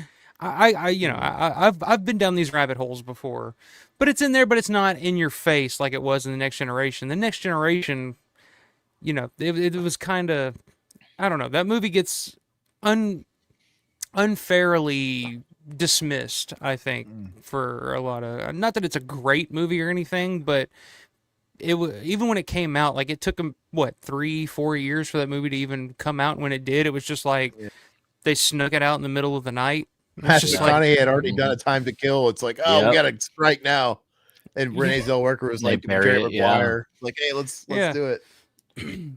That's cool, man. Yeah, y'all just send me some stuff if you end up finding some stuff online. I find that shit fascinating. Do you actually believe it, or do you actually believe it, or it's just kind of fun, or do you really think Tobe Hooper at that young age was really putting all that stuff in a movie like that? The original Texas Chainsaw, I think him and Kim Hinkle were just dropping acid and smoking pot and looking at astrology and looking at all these conspiracy theories. I mean, the JFK assassination and shit. Sure. They were that generation. They were into conspiracies, and you can't tell me otherwise. If you even to this day, if you listen to Kim Hinkle talk about anything, he's always in a cloud of smoke, I guess we'll say. Like he's buying into it, and I don't know. It's just the reaction to Chainsaw the Next Generation was always interesting to me, because it was just kind of, we'll just sneak this out in the dead of night and just quickly dismiss it, and it's because Matthew McConaughey, which Matthew McConaughey has talked about that movie over the years, and he has nothing but fond memories about it. Yeah, he's like, it was a whole lot of fun, I did this movie Texas Chainsaw, and it was, it was a great starting point for my career, and blah blah blah. But like, they like to always say like, it's because the actors didn't want the movie out because it was the beginning of their career and they were starting to take off. And I don't know, it just seems a little sketch to me. And especially when you look at like Eyes Wide Shut and how that movie was universally panned and just dismissed as soon as it came out. Like, I remember, because I'm a wrestling fan, even on wrestling, watching Monday Night Raw one night, Jerry Lawler on commentary made it a point to say like, Eyes Wide Shut, what a piece of shit movie that was, because it just came out, and I was just like, that's crazy. Yeah, it's just like, I don't know. Are you one of these? Are you one of these poser wrestling fans, or do you fuck with nude Greco-Roman wrestling as well? Are you for real?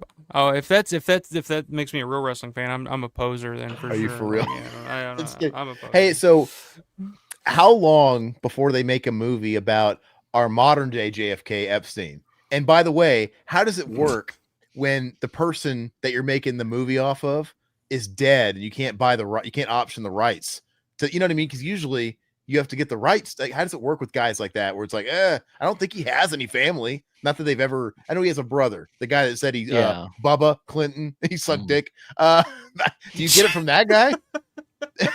Yeah, I don't know who that falls on, but I don't know. I don't know if that'll ever be made. Oliver Stone is penning that script right now. You know it. Oh yeah, Josh Brolin's gonna be playing him too.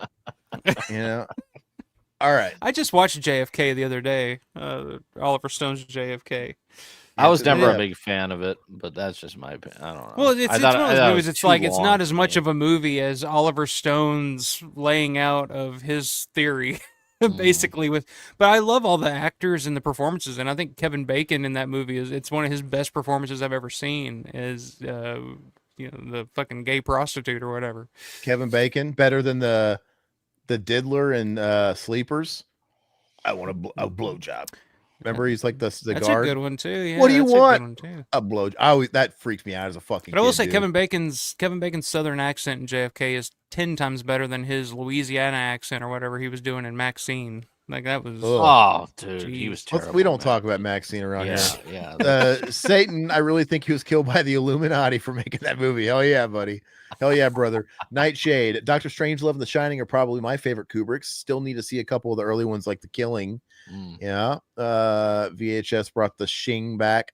The Shing. The Shing. The Killing is a good heist movie. I do like The Killing as well. I like The Shining, but not as much as other people. You're a bit of a contrarian, Robert. I'm kind of putting that together. I like that, Robert. Oh, yeah, Robert is. Yeah, that's Robert cool. is. There is no Kubrick film I don't like, though. Same blah. The Shining is very beautiful to look at. The sound is mesmerizing too. Been all over that. Just be home at 10 p.m., Danny. It's 20 o'clock for your children. Yeah, man, I missed the. But back then you could do it. I come from the day where we left our doors unlocked.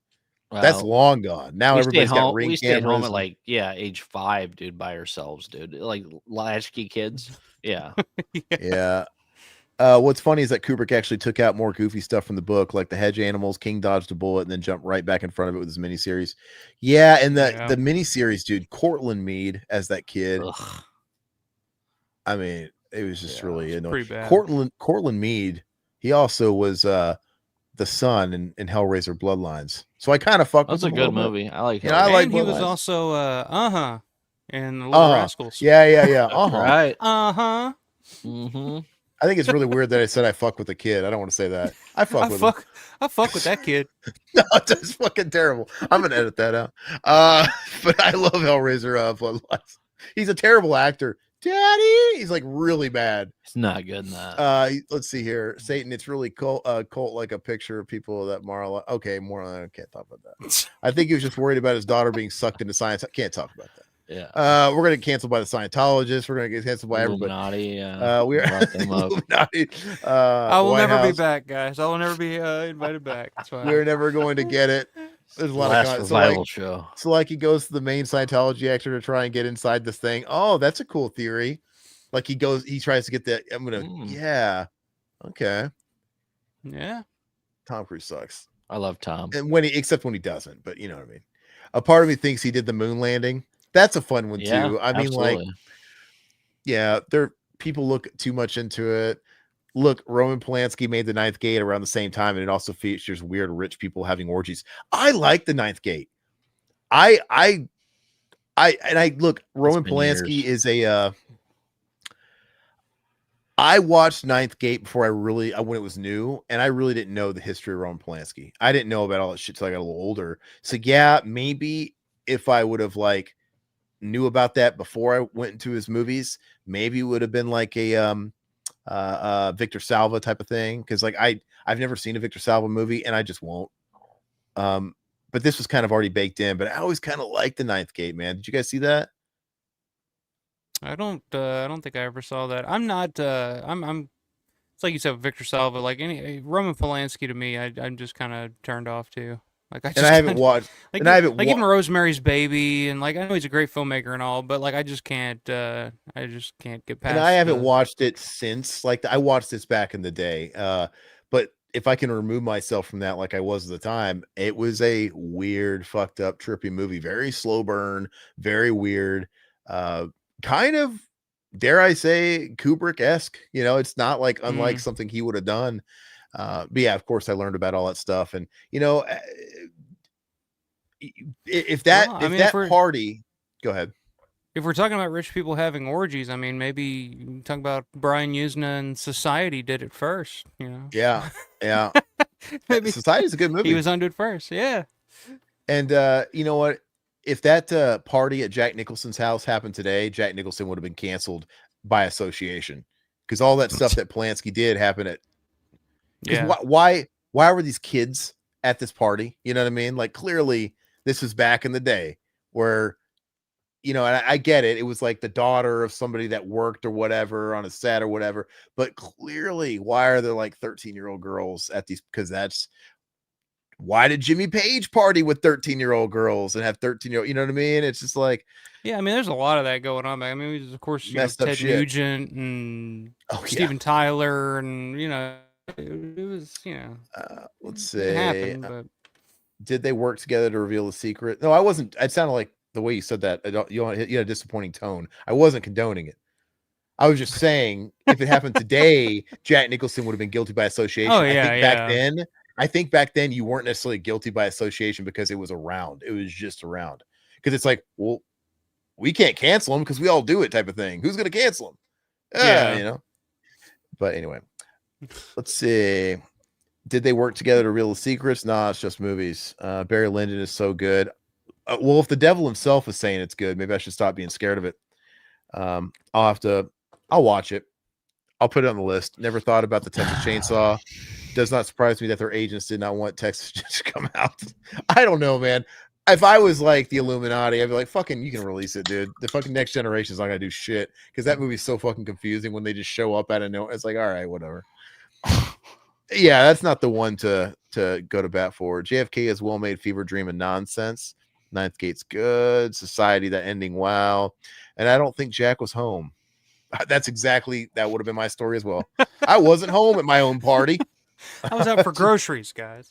Exactly. All right, so Watcher in the Woods. Go ahead. Well, I can't read it, Todd. It's like fucking it's ant font. This is Tony Perkins, I think, isn't it? Tony Perkins. That's fucking heavyweights, dude. Anthony Perkins. I'm just kidding. Tony Perkins. Oh. The day Disney decided to shock your socks off. Time changes everything, and Walt Disney Studios is no exception. Last year, The Black Hole, despite numerous... I'm going to skip that. We've talked too long. Have you guys ever seen The Watcher in the Woods? No. I know people... I've heard a lot about it, and it's a very adult Disney movie. Here, Science Fiction Records. You got Martin and down here. Go up, so zoom in on that. Is that Varese Saraban? Interesting. Phantasm?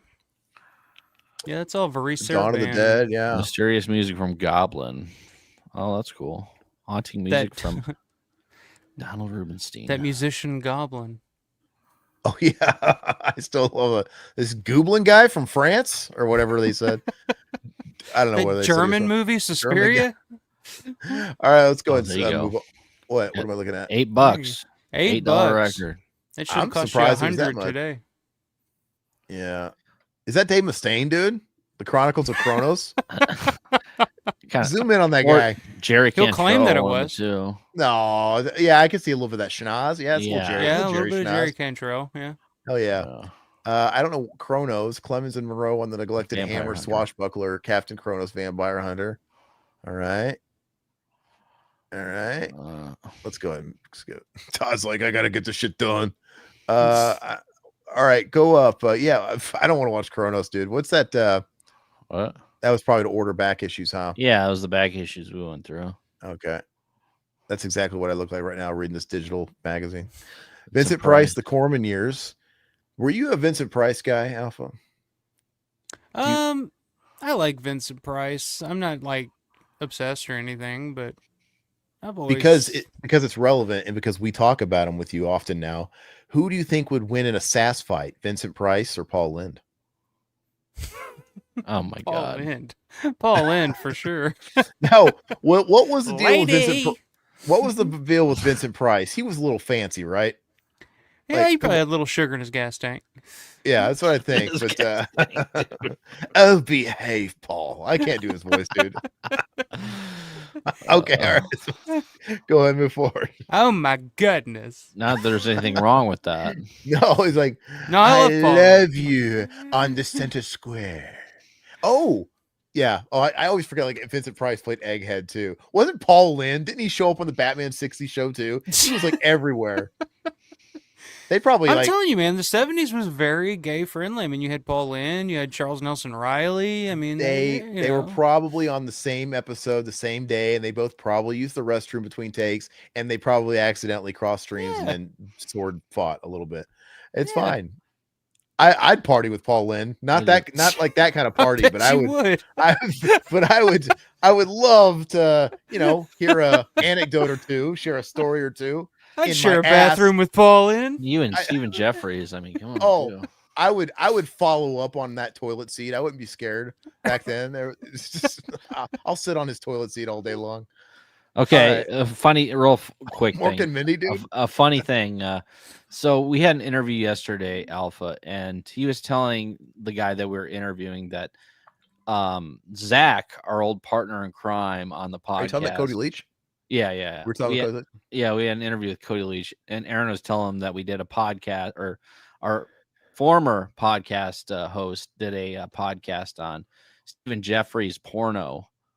And what was he saying about it? Like, okay, so we were talking about Fright Night because we were talking about our love for Fright Night and Evil Ed, and then then you told the story about you and Lush hanging out with Stephen Jeffries and him buying you breakfast the next morning. Yeah, he took me to Waffle House, Stephen Jeffries. Nice. Yeah. And Lush stuck his tongue in his mouth or his ass or something. I forget which. His mouth. And ass, mouth, same thing. Yeah, but.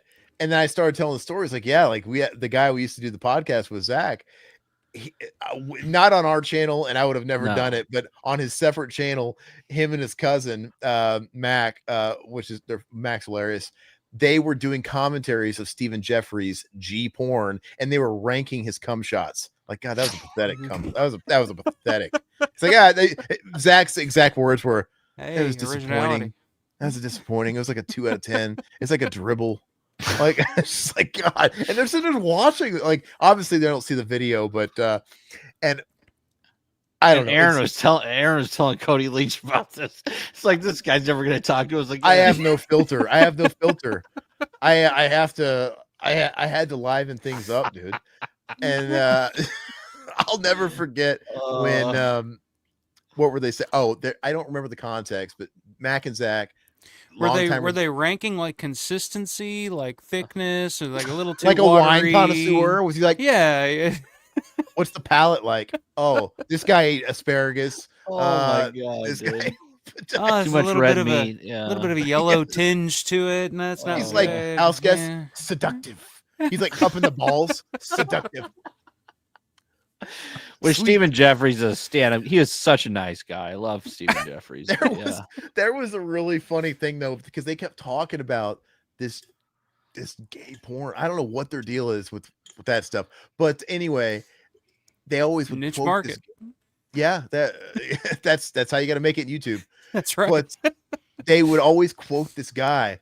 And they always have so much fun because it was hilarious. And it was funny the way they say it. Like, "Oh, I'm gonna fuck your butt, man. I'm gonna fuck your butt, man." I'm like, "What the hell is that from?" They're like, "Oh man, well, there was this really funny thing one time it's porn, and it was this guy, and he's like, 'Oh, I'm gonna fuck your butt, man.'" And we just always, okay, I can understand having a little thing you quote, but I don't remember the context or how it happened. But there was this one video they were talking about, and Mac ended up knowing something like an hour into it, and Zach's like, "Oh, you fucking watched the whole fucking thing? Like, why you watch the whole thing?" Like, he would have never known it if he would have not watched the whole thing. And they're like, "What?"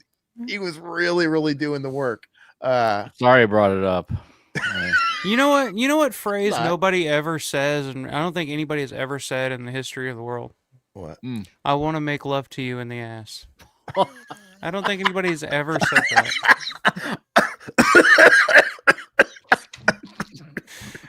Fuck your butt seems way more plausible than I want to make love to you in the ass. I don't think Aaron's that's dying just not over realistic. there.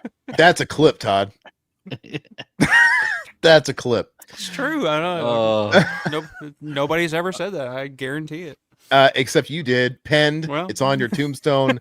Trademarked. The whole deal. I want to make love to you in the ass. Okay. My window's open, by the way. The neighbors probably hearing me like out of context. "I will fuck your butt, man. I want to make love to you in your ass."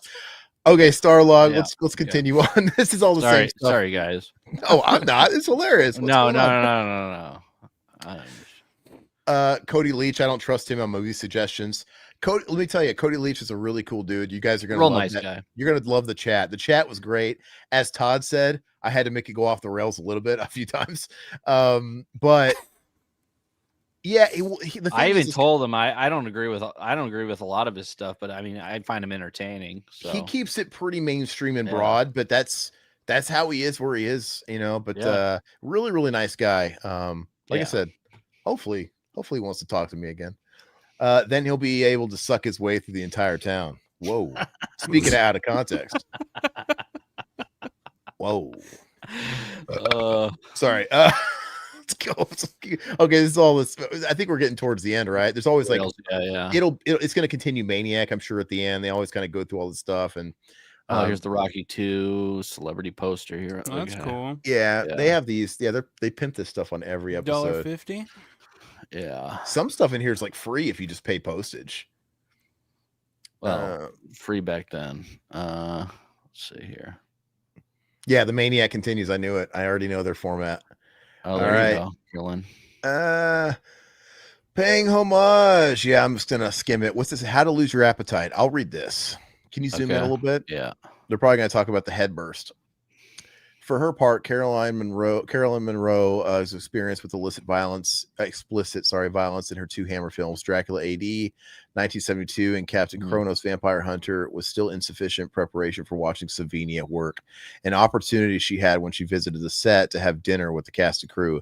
I usually have a really big appetite, but I couldn't eat a lot that night, she recalls. There were two girls walking around with their scalps off, two with their throats slit, one with their head shot off. The look on them was quite extraordinary because they were wearing gray makeup and had all these gashes. I thought, oh, well, I'm in for a good night. I can still see it so vividly in my mind's eye. The blood and gore was so horrific. It even spurted on my face and hair. Even so, I was fascinated by Tom's technique. He's incredible because he's so quick. I don't really, take it out of context. Yeah, take it out of context. This whole paragraph. Yeah. Well, I mean, my pausing and me looking at the camera, that fourth wall. I don't really get that much enjoyment from seeing people's heads blown off. Oh, but I wouldn't have missed that night for anything. I bet she wouldn't. Okay. Although the violence is true. Although the violence is treated realistically, Lustig emphasizes that the Maniac in black. Go ahead. Okay. There we go. Oh wow, this really goes into it. Comedies. Okay, we can skim. Okay. Todd's like skim. But these, I just want to look at the images actually. I wish they were in color, dude. Yeah, but I think he's just so fascinating to look at. This guy's got a face, dude. Yeah. Very expressive. Yeah, he does. He is. You know, like how it's just like everybody's got a unique thumbprint, you know. His face is like a thumbprint. I mean, look at Spinell's eyes. I mean, it's creepier and shit just to look at his eyes. Oh, I mean, like, but it's just I don't know. Like, you know, people will do palm readings by the crevices and lines in your hand. I want to do a reading of his fucking crater face, dude. Like all the pits and peaks and valleys and that skin on his but he's just so interesting to look at. I don't know. Oh, absolutely. Very expressive. Walking into the room and seeing him, dude. Manic panic as Spinell's past catches up with him. Okay. Carolyn Munro, I mean, she was beautiful. Yeah. Well, she is. Yeah, she was all over Fangoria back when it first started. Go up. Is that where go up to that picture? Yeah. Is that where Bono got his fly character from? He's like, I saw those shades in Maniac, and I'm like, I have to use this, and I have to dance on a giant lemon in a stadium. It's gonna be great. I love this. I love this stash. Yeah, it's great. Okay, let's go ahead and speaking of stashes, dude. Isn't it funny? Go to that picture of Savini over there. This is from a day where if you pulled down a woman's panties and she had that Savini mustache on her privates, that was considered sexy. Hey, it's coming back, I'm sure. That strip, dude. You just turn it the other way, and that's what it looks like. He's got a landing strip under his nose. Spinell looks young and he's playing the angles, dude. Like he's got like no fat under his chin, and his face looks smoothed out. Savini's kind of handsome without that mustache. Look at him. Yeah. Look at that. All right. Chuck Jones. Why are we talking about Chuck Jones? I mean, he's a legend, but I'm lost. This is for the kids. Yeah, I guess. Todd. I'm lost. All right. Well, I guess we're not going to read that, but that's fine. That's odd. Legacy of Alfred Hitchcock. Let's kind of just check this out. Let's see. Those eyes. Were we talking about his bulging eyes? Oh, I had a biology teacher that looked like Spinell, dude. And he had that bulging eyes disease. And he just was, he looked like him. Suspense of Alfred Hitchcock. I used to watch did you ever watch the Alfred Hitchcock Presents back in the day? Yeah, I used to iconic, dude. Yeah. And everybody used to spoof that. I love it. And it was kind of cool because they would play it on syndication on Nick at Night. And it was kind of interesting that I was kind of getting a dose of horror on that network, that I was also watching fucking Schneider and his keys. And, it's just, it's weird. You'd have him. No, I mean, I always thought Rear Window was a little overrated. Like, I think it's solid. I mean, but some people think that's his best. I don't. So what would you say is his best? It's funny because the Shining, the Psycho is his Shining, where it's kind of like, not super early work. It's kind of later work, and it's just it reinvented. I don't know. Yeah, the Psycho. It's kind of hard to top it. Psycho's a top 5. It's a perfect film. And they keep showing these Count Fangor comics. I don't know what they are. I think he looks like the dude that's always trying to catch the Smurfs, and I don't remember his name.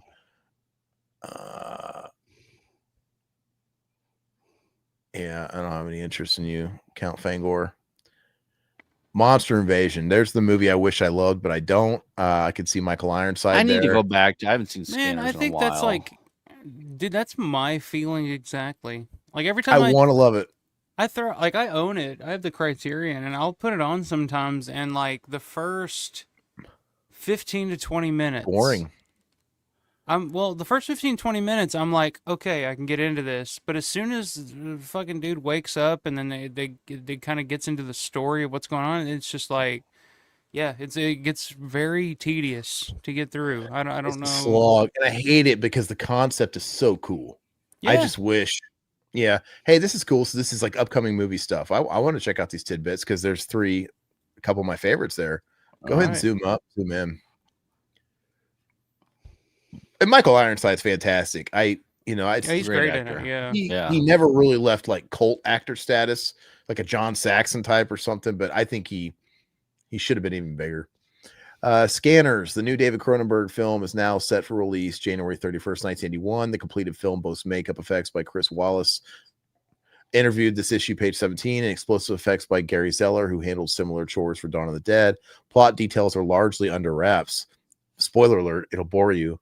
But apparently it concerns a battle between forces of good and evil and insomnia for control of the telekinetically powered scanners, a strain of mutant humankind that appeared in countries around the globe.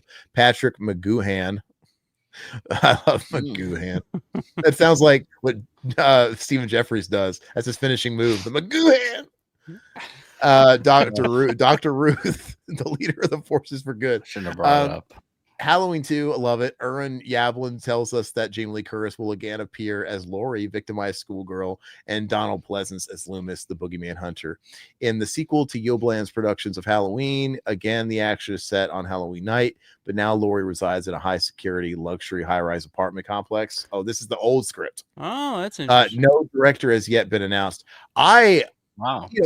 It always, anything with that sort of setting reminds me of Demons 2 or something. Yeah. But I have always loved the idea of at the time it would have predated it, and Michael Myers in a skyrise apartment would have been really cool. And Evil Dead Rise. This would have been in the future. It wouldn't have been the same Halloween night. It had to have been at least the next year or something. Interesting. Escape from New York. I love this movie. Todd doesn't really love it. It's boring. Boring, really? I love There's no action, like Aaron said. It's a movie about It's an action movie with no action. It is funny. I'll give you that. I always say that. It's like an action movie with no action. But I just love their New York or Kansas City or whatever they're in. I just love it, man. I love being in that universe. I want to be in that world. I like the characters so much. I could just, even if it's kind of like stick slow, around a couple more years. Yep. Yeah. Even if it's slow, I kind of feel like I'm just hanging out with the guys, you know. But Carpenter's plans have changed once again. Forget for now, at least, his plans for a thriller based upon secret CIA experiments. He was trying to speak some truths as well. They stopped him. That new project is a science fiction action picture, and Carpenter's first project to be fully studio financed. The announced budget is $7 million, with Avco Embassy Pictures picking up the tab. Deborah Hill's producing, and the script will be written by Carpenter and Nick Castle, based on an idea that occurred to Carpenter during the Fog publicity tour. The city of New York viewed as a maximum security prison in the year 1997. Kurt Russell, star of Elvis, will be cast as the lead. Star of Elvis, dude. Yeah, that's kind of what he was known for at that point. Yeah. I mean, he was a Disney kid before that, but Elvis was kind of like it. Have you guys ever watched that TV movie? No, I never saw it. I finally watched it like a year or two ago because I had the Shout Factory Blu-ray.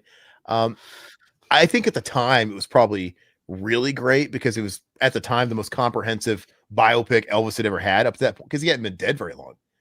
And been dead for like 3 years at that point. Yeah, but now it's like there's been so much told on Elvis now, decades after that movie came out. When I watched it, I'm like, oh yeah, I've seen a million biographies about Elvis at this point. So then it becomes a little bit like, oh, this is kind of TV movie of the week. They're kind of like brushing over this, kind of like clean this up, but it's still good. I don't know if anybody's ever done it right though. Yeah, no, exactly. I was friends with like an Elvis historian. Tell you anything about fucking Elvis, and was just like dressed like Elvis, looked like Elvis, like dude was all about Elvis, like fucked like Elvis.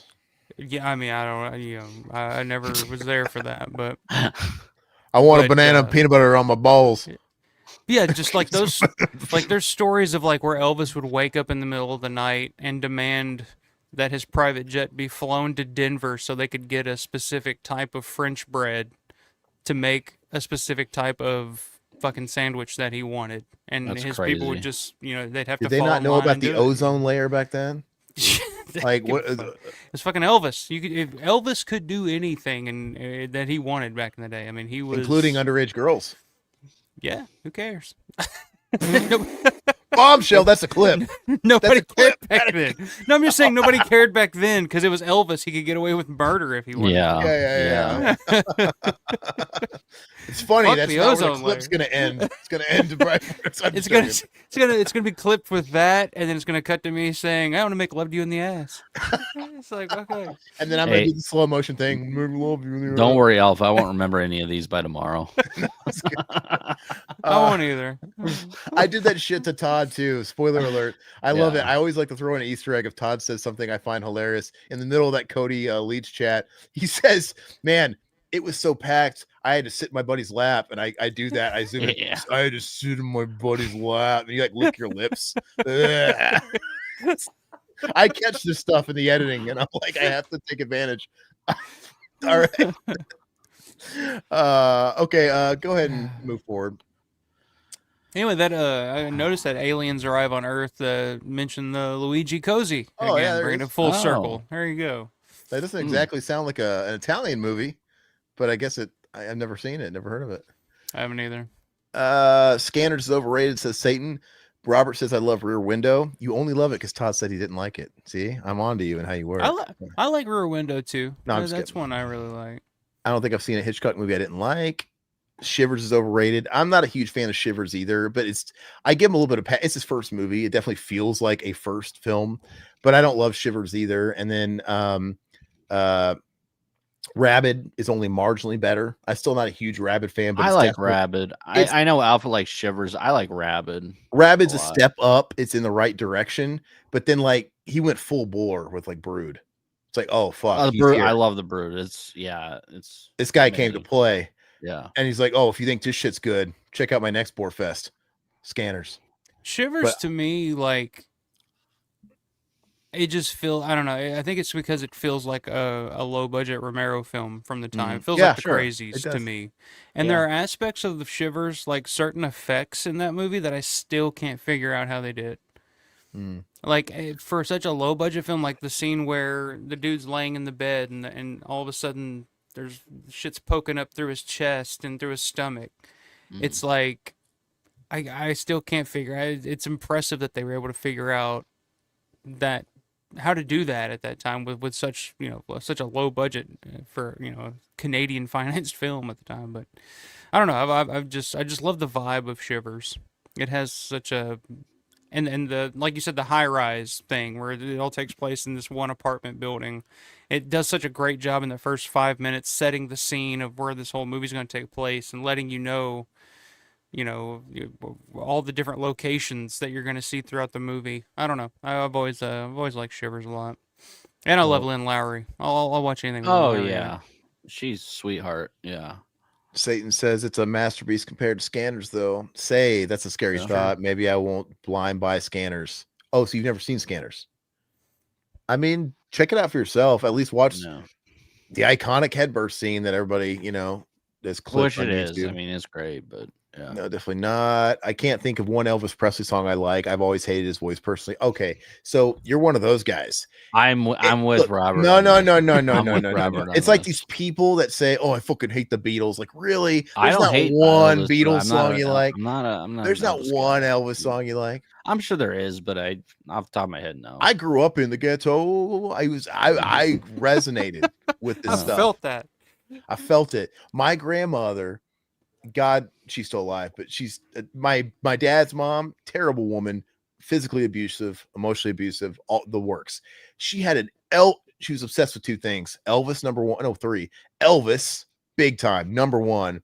Owls, number two, and buckwheat, the original buckwheat. So like her whole house was covered with like marionette dolls, pictures of the king, fucking owl carved wood, fucking whittled statues, and pictures of buckwheat. Like the classic buckwheat. And so I used to like sleep in her basement with no windows, and all I could see with like if there's like a little bit of moonlight coming through the back door window that would be shining right on buckwheat's teeth and eyes. Are you sure? Are you sure it was buckwheat and it wasn't one of those like old school Confederate like Sambo no dolls from back in the day? It was buckwheat with the hair and doing the look. It wasn't Stymie. Okay. It was the other black one. You know what I'm saying? But lots of the king, his eyes would follow you, dude. I swear to you. Yeah, the king is everywhere. King is everywhere. No, I was never a big Elvis fan either until I became friends with my buddy John. And then you find yourself 4 a.m. drunk off your ass, and he's forcing you to watch Fat Elvis videos of him performing, fucking Unchained Melody live, and you're all in tears crying watching it. Go, oh, dude, it's so fucking beautiful, man. And Spinell, he took a few notes on how to sweat profusely, because Fat Elvis used to be the king of sweating, dude. Spinell was the Fat Elvis of serial killers. Absolutely. Zombie. Look, there's some good hummings. I like Elvis. I have to admit. Zombie. Oh, yeah, Zombie wasn't out. When Dawn of the Dead was released in Italy under the title Zombie, it created an instant sensation to the extent that another film company immediately went into production with a film of their own entitled Zombie 2. The Italian film business is known for their habit of copycatting, says Dawn of the Dead's producer Richard Rubinstein. Steinstein, I don't know what the appropriate thing is. And the people who put out Zombie 2 have no connection whatsoever with Dario Argento and his people or anyone else who has worked on Dawn of the Dead.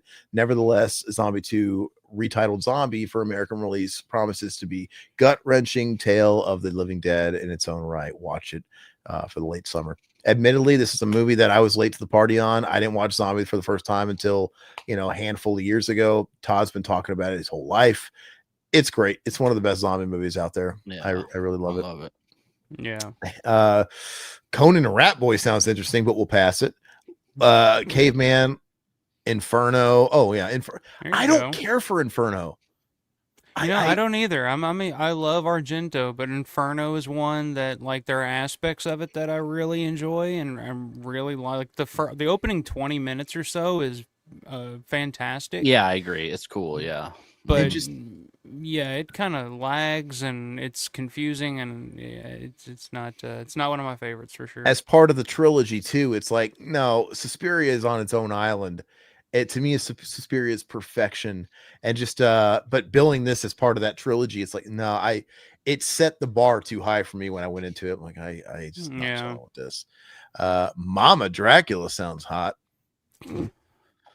Philip K. Dick sounds hot. Oh, Louise Fletcher. Is that Louise I love Fletcher from Flew Over the Cuckoo's Nest? Look at that creepy crash test dummy like Alibaba thing on the next page. What the fuck is that? That thing is scary looking, dude. The hell?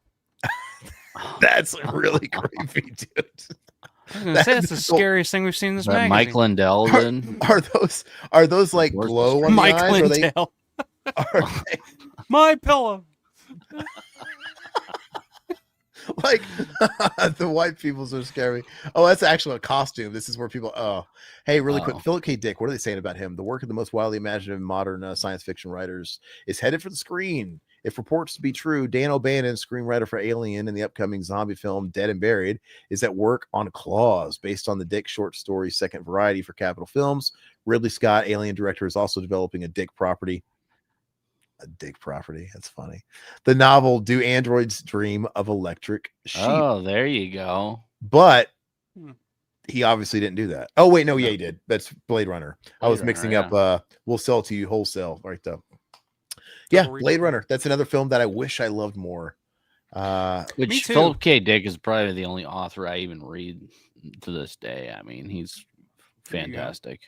Yeah. No, yeah, Blade Runner's just, I hate that there's so many damn versions of it. It's like, can't you guys just get it right once? Like, why do I have to I kind of like this aspect of this one. I kind of like this aspect of this one. And it's like almost a great movie. Like, I love so much about it. They just fucking couldn't sink the putt, dude, on it. Here, let's go ahead, and I don't want to look at this guy anymore. He's creeping me out. Ooh, well, there's a lot of shit. Short stuff. Hitchhiker's Guide to the Galaxy. Witch's Brew. Yeah. Oh, we never got Claws by O'Bannon, says Nightshade. Yeah, I never heard of it. I loved his work on Bubba Hotep also. Who? Don Coscarelli? Who we talking about on Bubba Hotep? I just know Don Coscarelli, right? Bubba Hotep. Todd, isn't that a zombie mask you have in the background? Yeah, he's got a I got a few masks. I got a zombie. I got a Dawn of the Dead. Oh, I got to stop reading these comments in reverse because now I get my answers. I've always been kind of neutral on Elvis, but I love his work in Bubba Hotep. That's how I read my stories, starting with the last page. What's this? George Romero, Richard Rubenstein intend to go public with Laurel Group. Where are you reimagining their production company, Laurel Entertainment. Yeah, this is right around the time when George and Richard went public with Laurel and started branching out into doing like Tales from the Dark Side and other projects outside of just George's stuff, which is what ultimately led to their splitting up. You know, gotcha. Richard wanted to do more with TV and all that, and George just wanted to be, direct his films. So they George didn't want to be part of the production company anymore, basically. So he didn't really around the time that. So go ahead. He really didn't want to do anything with Tales from the Dark Side, Romero, or that Romero, was more. Yeah, George never really had any interest in doing anything for TV. He wrote that. He wrote the pilot episode. I think he may have written a couple other ones, but that's why he ended up not doing Salem's Lot, is because it was originally supposed to be a theatrical release, but then when they moved it to television, George lost interest and didn't want to do it. Moved on to something else. So.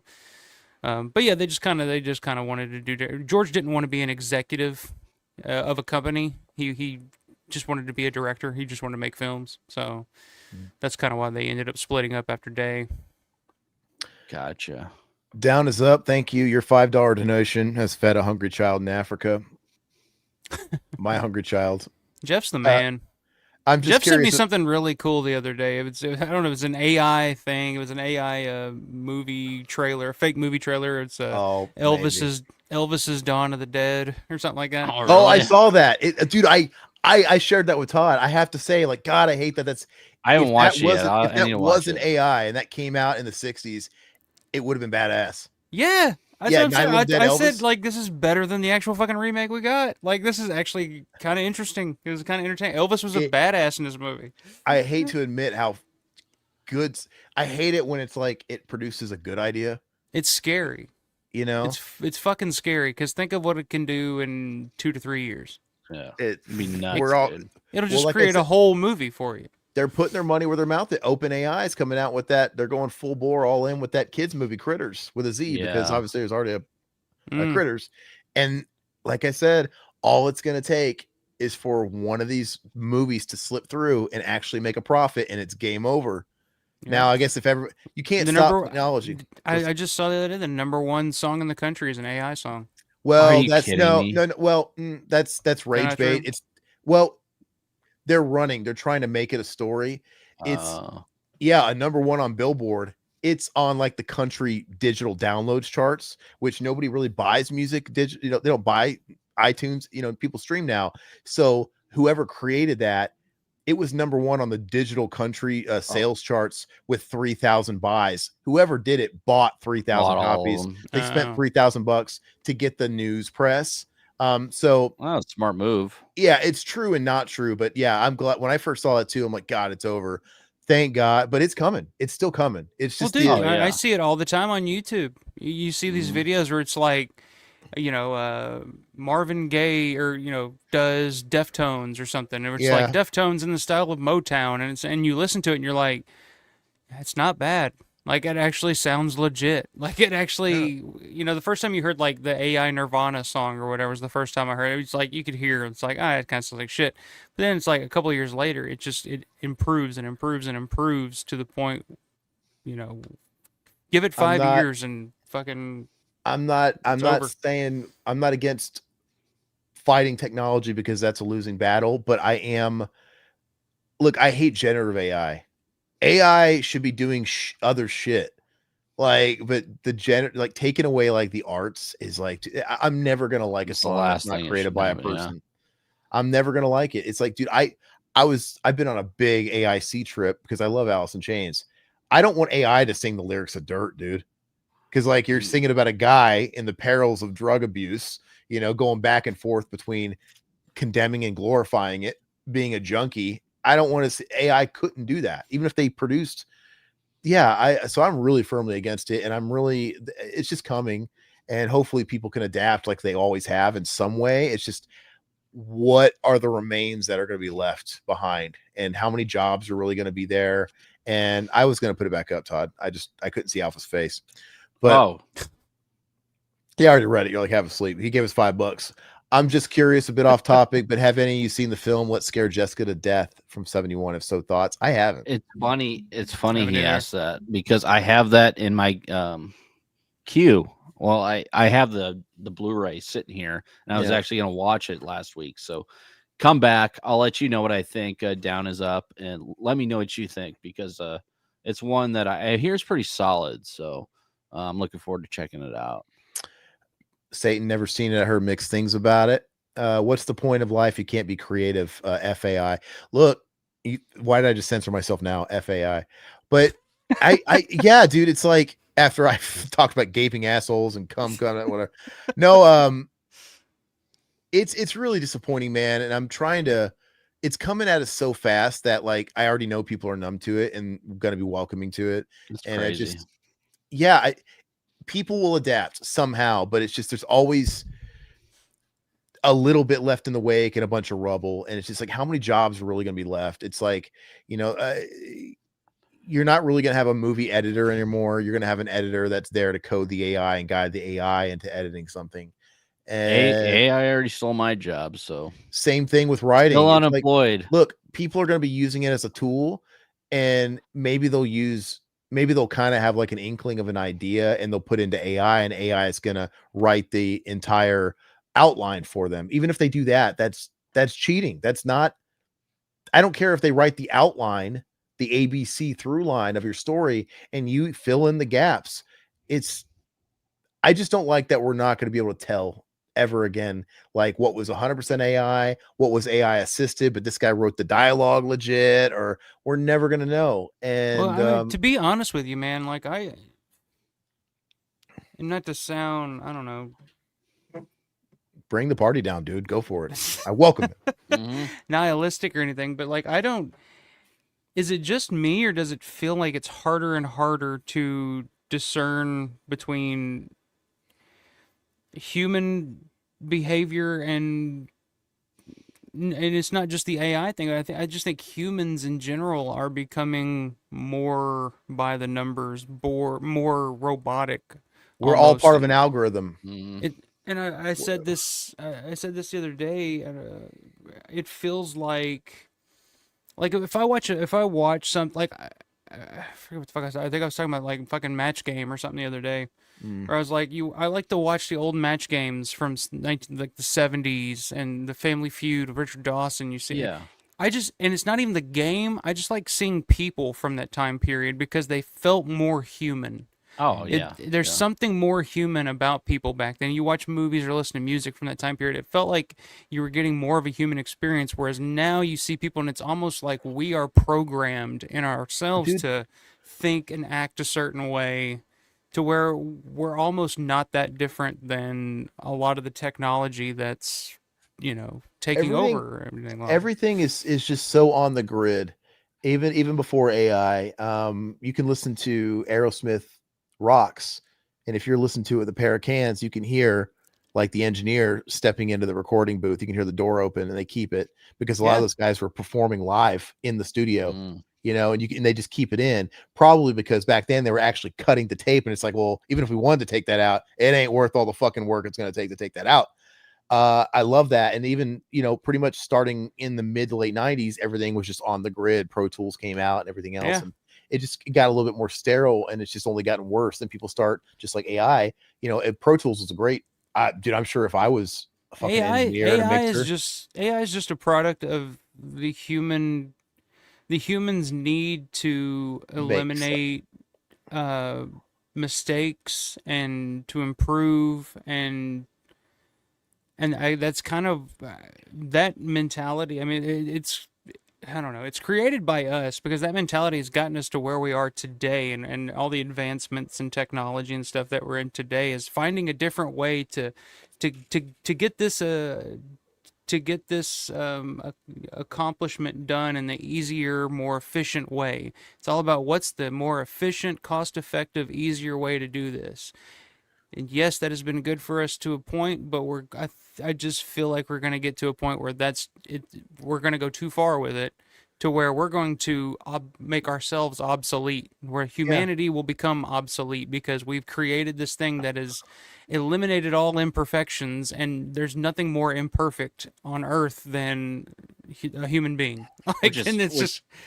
Shout out to Fear Factory Obsolete album. They thought it's crazy because Aaron was talking about albums. It's like that Van Halen live album. Like I listen to all the time, and I love the imperfections. Like I look forward to like the little things that happen in that album, where that I don't know. Go back farther than that. Go back to those old Delta Blues recordings that just sounded like shit, and you could hear every wrong note and every wrong it was just. But there's something still so powerful about it because it was a human being letting it all out, just recording. There's no production. There's no, we got to use this microphone here and this. We got to tweak that. It was just a guy sitting there with his guitar, fucking letting it all out. Mono. It still plays today because there's something human about it that still connects with people now. And not that it takes anything away from the Van Halen, because I'm sure it was still raw and everything else, but I'm pretty sure Sammy Hagar re-recorded all of his vocals in the studio. No, I'm talking about the banter with the crowd and stuff like that, which was done in the studio. But they were trying to make it still sound like it was live, so it's like I'm still going to do it like one take or whatever, But so it's just the technology of the recording and it's shit like that. It's like we got to make this sound. If it's an official release, they did that shit all the time. Pantera 101 Proof. Yeah, didn't they do that all the time back then? Because wasn't like Kiss's the Alive album? Wasn't that not even live? Yeah, no, that wasn't live. Yeah. So Judas Priest Unleashed in the East was completely in the studio. Like they literally added the audience crowd in post. But But Did you say the Pearl Jam tapes? I mean, there's so many like live bootlegs stuff. are different. I have a bunch of Kiss the bootlegs. That you can find the real live, and you can tell the difference between a real live concert and an official one that went out. It's just but yeah, anyway, it's always progressing. We're always getting closer and closer. Yeah, make stuff easier. You'd think if robots and technology was really doing everything, you would think there'd be no poverty.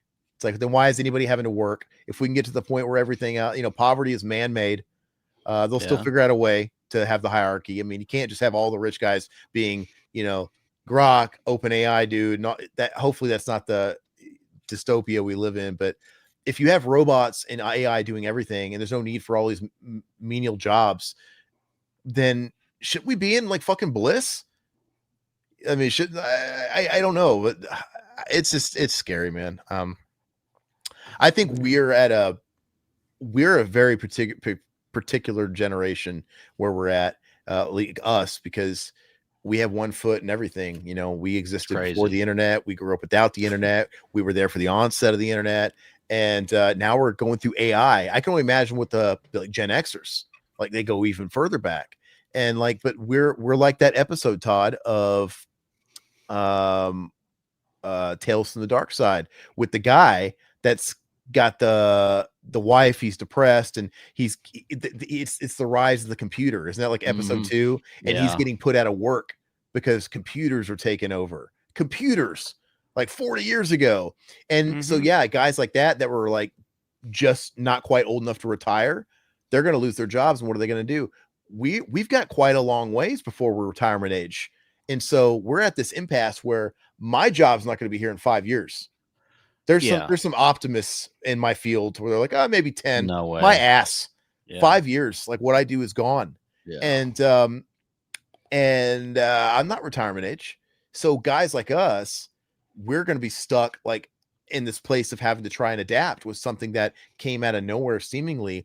Whereas like Todd, your kids, my kid, Alpha, your kids, they're growing up at the perfect time because they're at the start of the rise of this thing that's going to be dominant for however many years, decades, where to the next thing comes along. And everything they study in school or get handed to them as options to go to university, it's all going to be with AI in mind. We're kind of left going to be scrambling. And I don't know. If I had the money, invest in AI, because only thing we're going to be able to do is fucking bank on stock or something. I don't know. Yeah. Anyway, it's Philip K. Dick. Back to happy talk. All right. So anyway, here's Cleve Hall.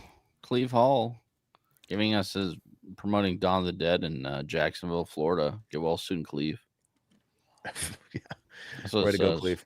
Right Captain on. Kronos, go ahead and move up. What's up with the classifieds? The classifieds have sucked, man. I'm looking for some single white female action, and it's just people like shilling their shitty products.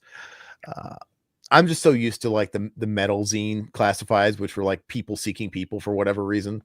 That was always more exciting. Is Craigslist still a thing? One of these nights we should just peruse Craigslist and look for the weirdos. Yeah. That'll be fun, actually. Okay. I think they got rid of all the fun stuff on Craigslist. It's too bad. Classifies, yeah, merchandising, pen pals. Oh, what's that? Is this actually like a lonely person looking for fiendish friends? A pen pal service. Oh, it's a service for horror film fans. Age, interest, request. I don't know what SAY stands for. 50 cents to blah blah blah blah. Yeah, it's like a dating service. Like you facilitate a pen pal service. I don't understand that. Hitchcock continued. Let's look at these. Oh, is that like that Wookiee that kind of looked like the little kid Wookiee from the Christmas special? But I guess that is Chewbacca. Was the Christmas special out in 1980? No, I'm not sure. No, I don't think so. Wait, it came out after. It was before Return of the Jedi, though. Was it after the first? I think it was after the first movie. Second movie, I think, maybe. All right. Well, go ahead and. Oh, is that the Halloween 3 skull mask? Go. Like That's cool. Why is it? Maybe it's glowing in the dark. I don't know why it's green like the witch. Oh yeah. Okay, go ahead. I feel like the AI sucked the energy out of time. Makes you come? What? So things to come. Oh, yeah. Things are gonna come. All right. Let's yeah. go ahead and wrap. Oh, things like, oh, it's actually on the magazine. I'm sorry, I know what you're saying. It's the 8th wonder of the world's Fangoria's fabulous 8th issue, designed to bring you an inside look at the best in bizarre entertainment. We start with Fade to Black, produced by Irwin Yablans. Love that movie. Yeah. Starring Dennis Christopher of Breaking Away as the homicidal film fan caught up in his own fantasy world. Then there's The Hearse from Crown International, about a lady haunted by a 1953 Packard. And don't forget Zombie, a tale of the living dead of gut-wrenching proportions, plus a Fang exclusive interview with Gary Kurtz, the force behind The Empire Strikes Back. Along the way, we'll have a first reader poll results, some brand new Hammer news, and if our luck holds out, the final installment of our animated Apes series, Mighty Joe Young. In a more serious vein, we'll be looking at the contributions of the three masters so recently lost to the film world, Hitchcock, Pal, and Bava. We hope to see them. On sale August 26, 1980. Yeah. If that's the edition that has the Fulci zombie on the cover, I think that one goes for pretty good money now. Yeah, I think it's that one next. So it'll be it's nice that we're getting some good shit in here. That was a fun one. Alpha, thank you. That was the most fun I've had on one of these yet. I thought it was the best episode. I love that you guys do these. I love every Friday checking these out because I'm too young to remember. Like by the time I found Fangoria, it was like the $15 issues that I would just go into a bookstore and just like flip through in the aisle. And I was never had that opportunity to go through, but it's kind of cool going back and seeing life as a horror fan back in the day, and it's going to be exciting to actually get out because we just left 1979 and we're just starting 1980. It's going to be kind of exciting to get deep into the 80s and just see how the culture is really changing. And then even when we get into the 90s and we're talking about, because I remember like Wes Craven's Cursed was like a cover story, Bride of Chucky. Even when we get into all that stuff, it'll be interesting to see how the write-ins change, the columnists change, and the opinions change. And I wonder, I bet you in the late 90s, we're gonna have a piece on like H2O, and there's gonna be somebody relishing the original Halloween as a Stone Cold classic. And it's gonna be weird seeing like these people talking about these movies are shit because they're new to watching them become staples that people die by. But it's cool. I really like it. I think you'll see that a lot as you go through the years. I wonder how long it's going to take issue-wise, year-wise, before these movies are considered classics. Because, like, we grew up, I don't know, I was totally conscious, and I remember stuff in the early 90s. And, I mean, Halloween, all that stuff was big. But I don't know. I wasn't talking to, like, adults. I don't know if it was seen as, like, a classic yet. We'll find out. I wonder if it's going to be like 5 years from now, 10 years from now, where people just deem it like royalty, Yeah. So, when people are going to come around to the Thing, because we're going to see the Thing come out. Oh, yeah. They're going to be talking about the Thing. You kind of saw it in this issue when they were talking about the fog. I mean, they were kind of portraying the fog as like this big blunder and just not very good or whatever in this issue. But then, you look at it now and people love the fog. So yeah, I wonder. Yeah, it'll be fun to see those kind of turning points. But real quick, talk about your channel, Alpha. What you got coming up or anything, and start wrapping up here. Like I said, dude, we've been on for a long time. It's about 3.5 hours. I feel bad for Alpha. He's on a later time zone. So we've covered the gambit, so it's fine. Yeah. But yeah, it's at Alpha Romero 88. Talk a lot about Romero and anything Romero related and anything horror related, zombie related. Just check it out if you're interested. At Alpha Romero 88. Let's see. Coming up on Sunday, like I said, I'll have a guy that runs a Orion Trips YouTube channel. Go check that out. Does really good, really interesting film analysis on not just Romero's dead films, but he's also done some for 28 Days Later, Taxi Driver, Mad Max. I mean, he covers... it's a really interesting channel. It's almost like video essays where he kind of dissects and kind of looks at these films in a different light. So I'm looking forward to getting him on and talking to him and then kind of getting in a little deeper into some of the dead films of Romero. So check it out on Sunday. But yeah, it's at Alpha Romero 88. Oh yeah, man! Go subscribe. Can't wait. And if you guys are new to our channel by chance, give us a like, give us a sub. We got tons of content, tons of film commentaries. We're about 7 or 8 deep on these Fango Fridays, if this is what your jam is. Lots of stuff. And, special shout out to Jeff here. Jeff, right? What's his name? Jeff. Yeah. Down is up, Jeff. Thanks, Jeff. If you maybe you'll get lucky and get one of these 5 free memberships he gifted. I don't really know how it works, but it sounds like it's a bit of a grab bag. But yeah, if you guys want to support us, be a member. It's price of a cup of coffee. No big deal. We got tons of members only commentaries. We do them every month. And most recently we did Planet Terror. We did that on Wednesday. And for everybody next week, we're going to have the Cody Leach chat come out. That is a hoot. I'm really going. Sounds I'm really like going, it. I'm really going to town on the edit for that one. It's got to be chef's kiss. It's got to be really good. It's really good. And we have son-in-law as well. Oh yeah, for Thanksgiving, because there's no movies to really celebrate Thanksgiving. We're just gonna do Son-in-Law again because it is one of the greatest movies of all time. And you know what? Are we committing suicide by not sticking to horror? I don't give a fuck. All these guys are so afraid to step outside of horror. We were talking to Cody Leach, and he was in like, I never wanted to do all horror. It's just that's just what the niche. He fell into it. It's like this is what's doing it. You got to niche it in. And I'm like, I'm gonna talk about the Weasel, dude. I don't know what to tell you. We did Eli Ross Thanksgiving last year. I don't want to watch that movie ever again. I've seen it twice. That's one too many. There's not that much more to go. Just a little bit, but yeah. Anyway, that's it, guys. Thank you guys so much, and have a good one. See you next week. Bye.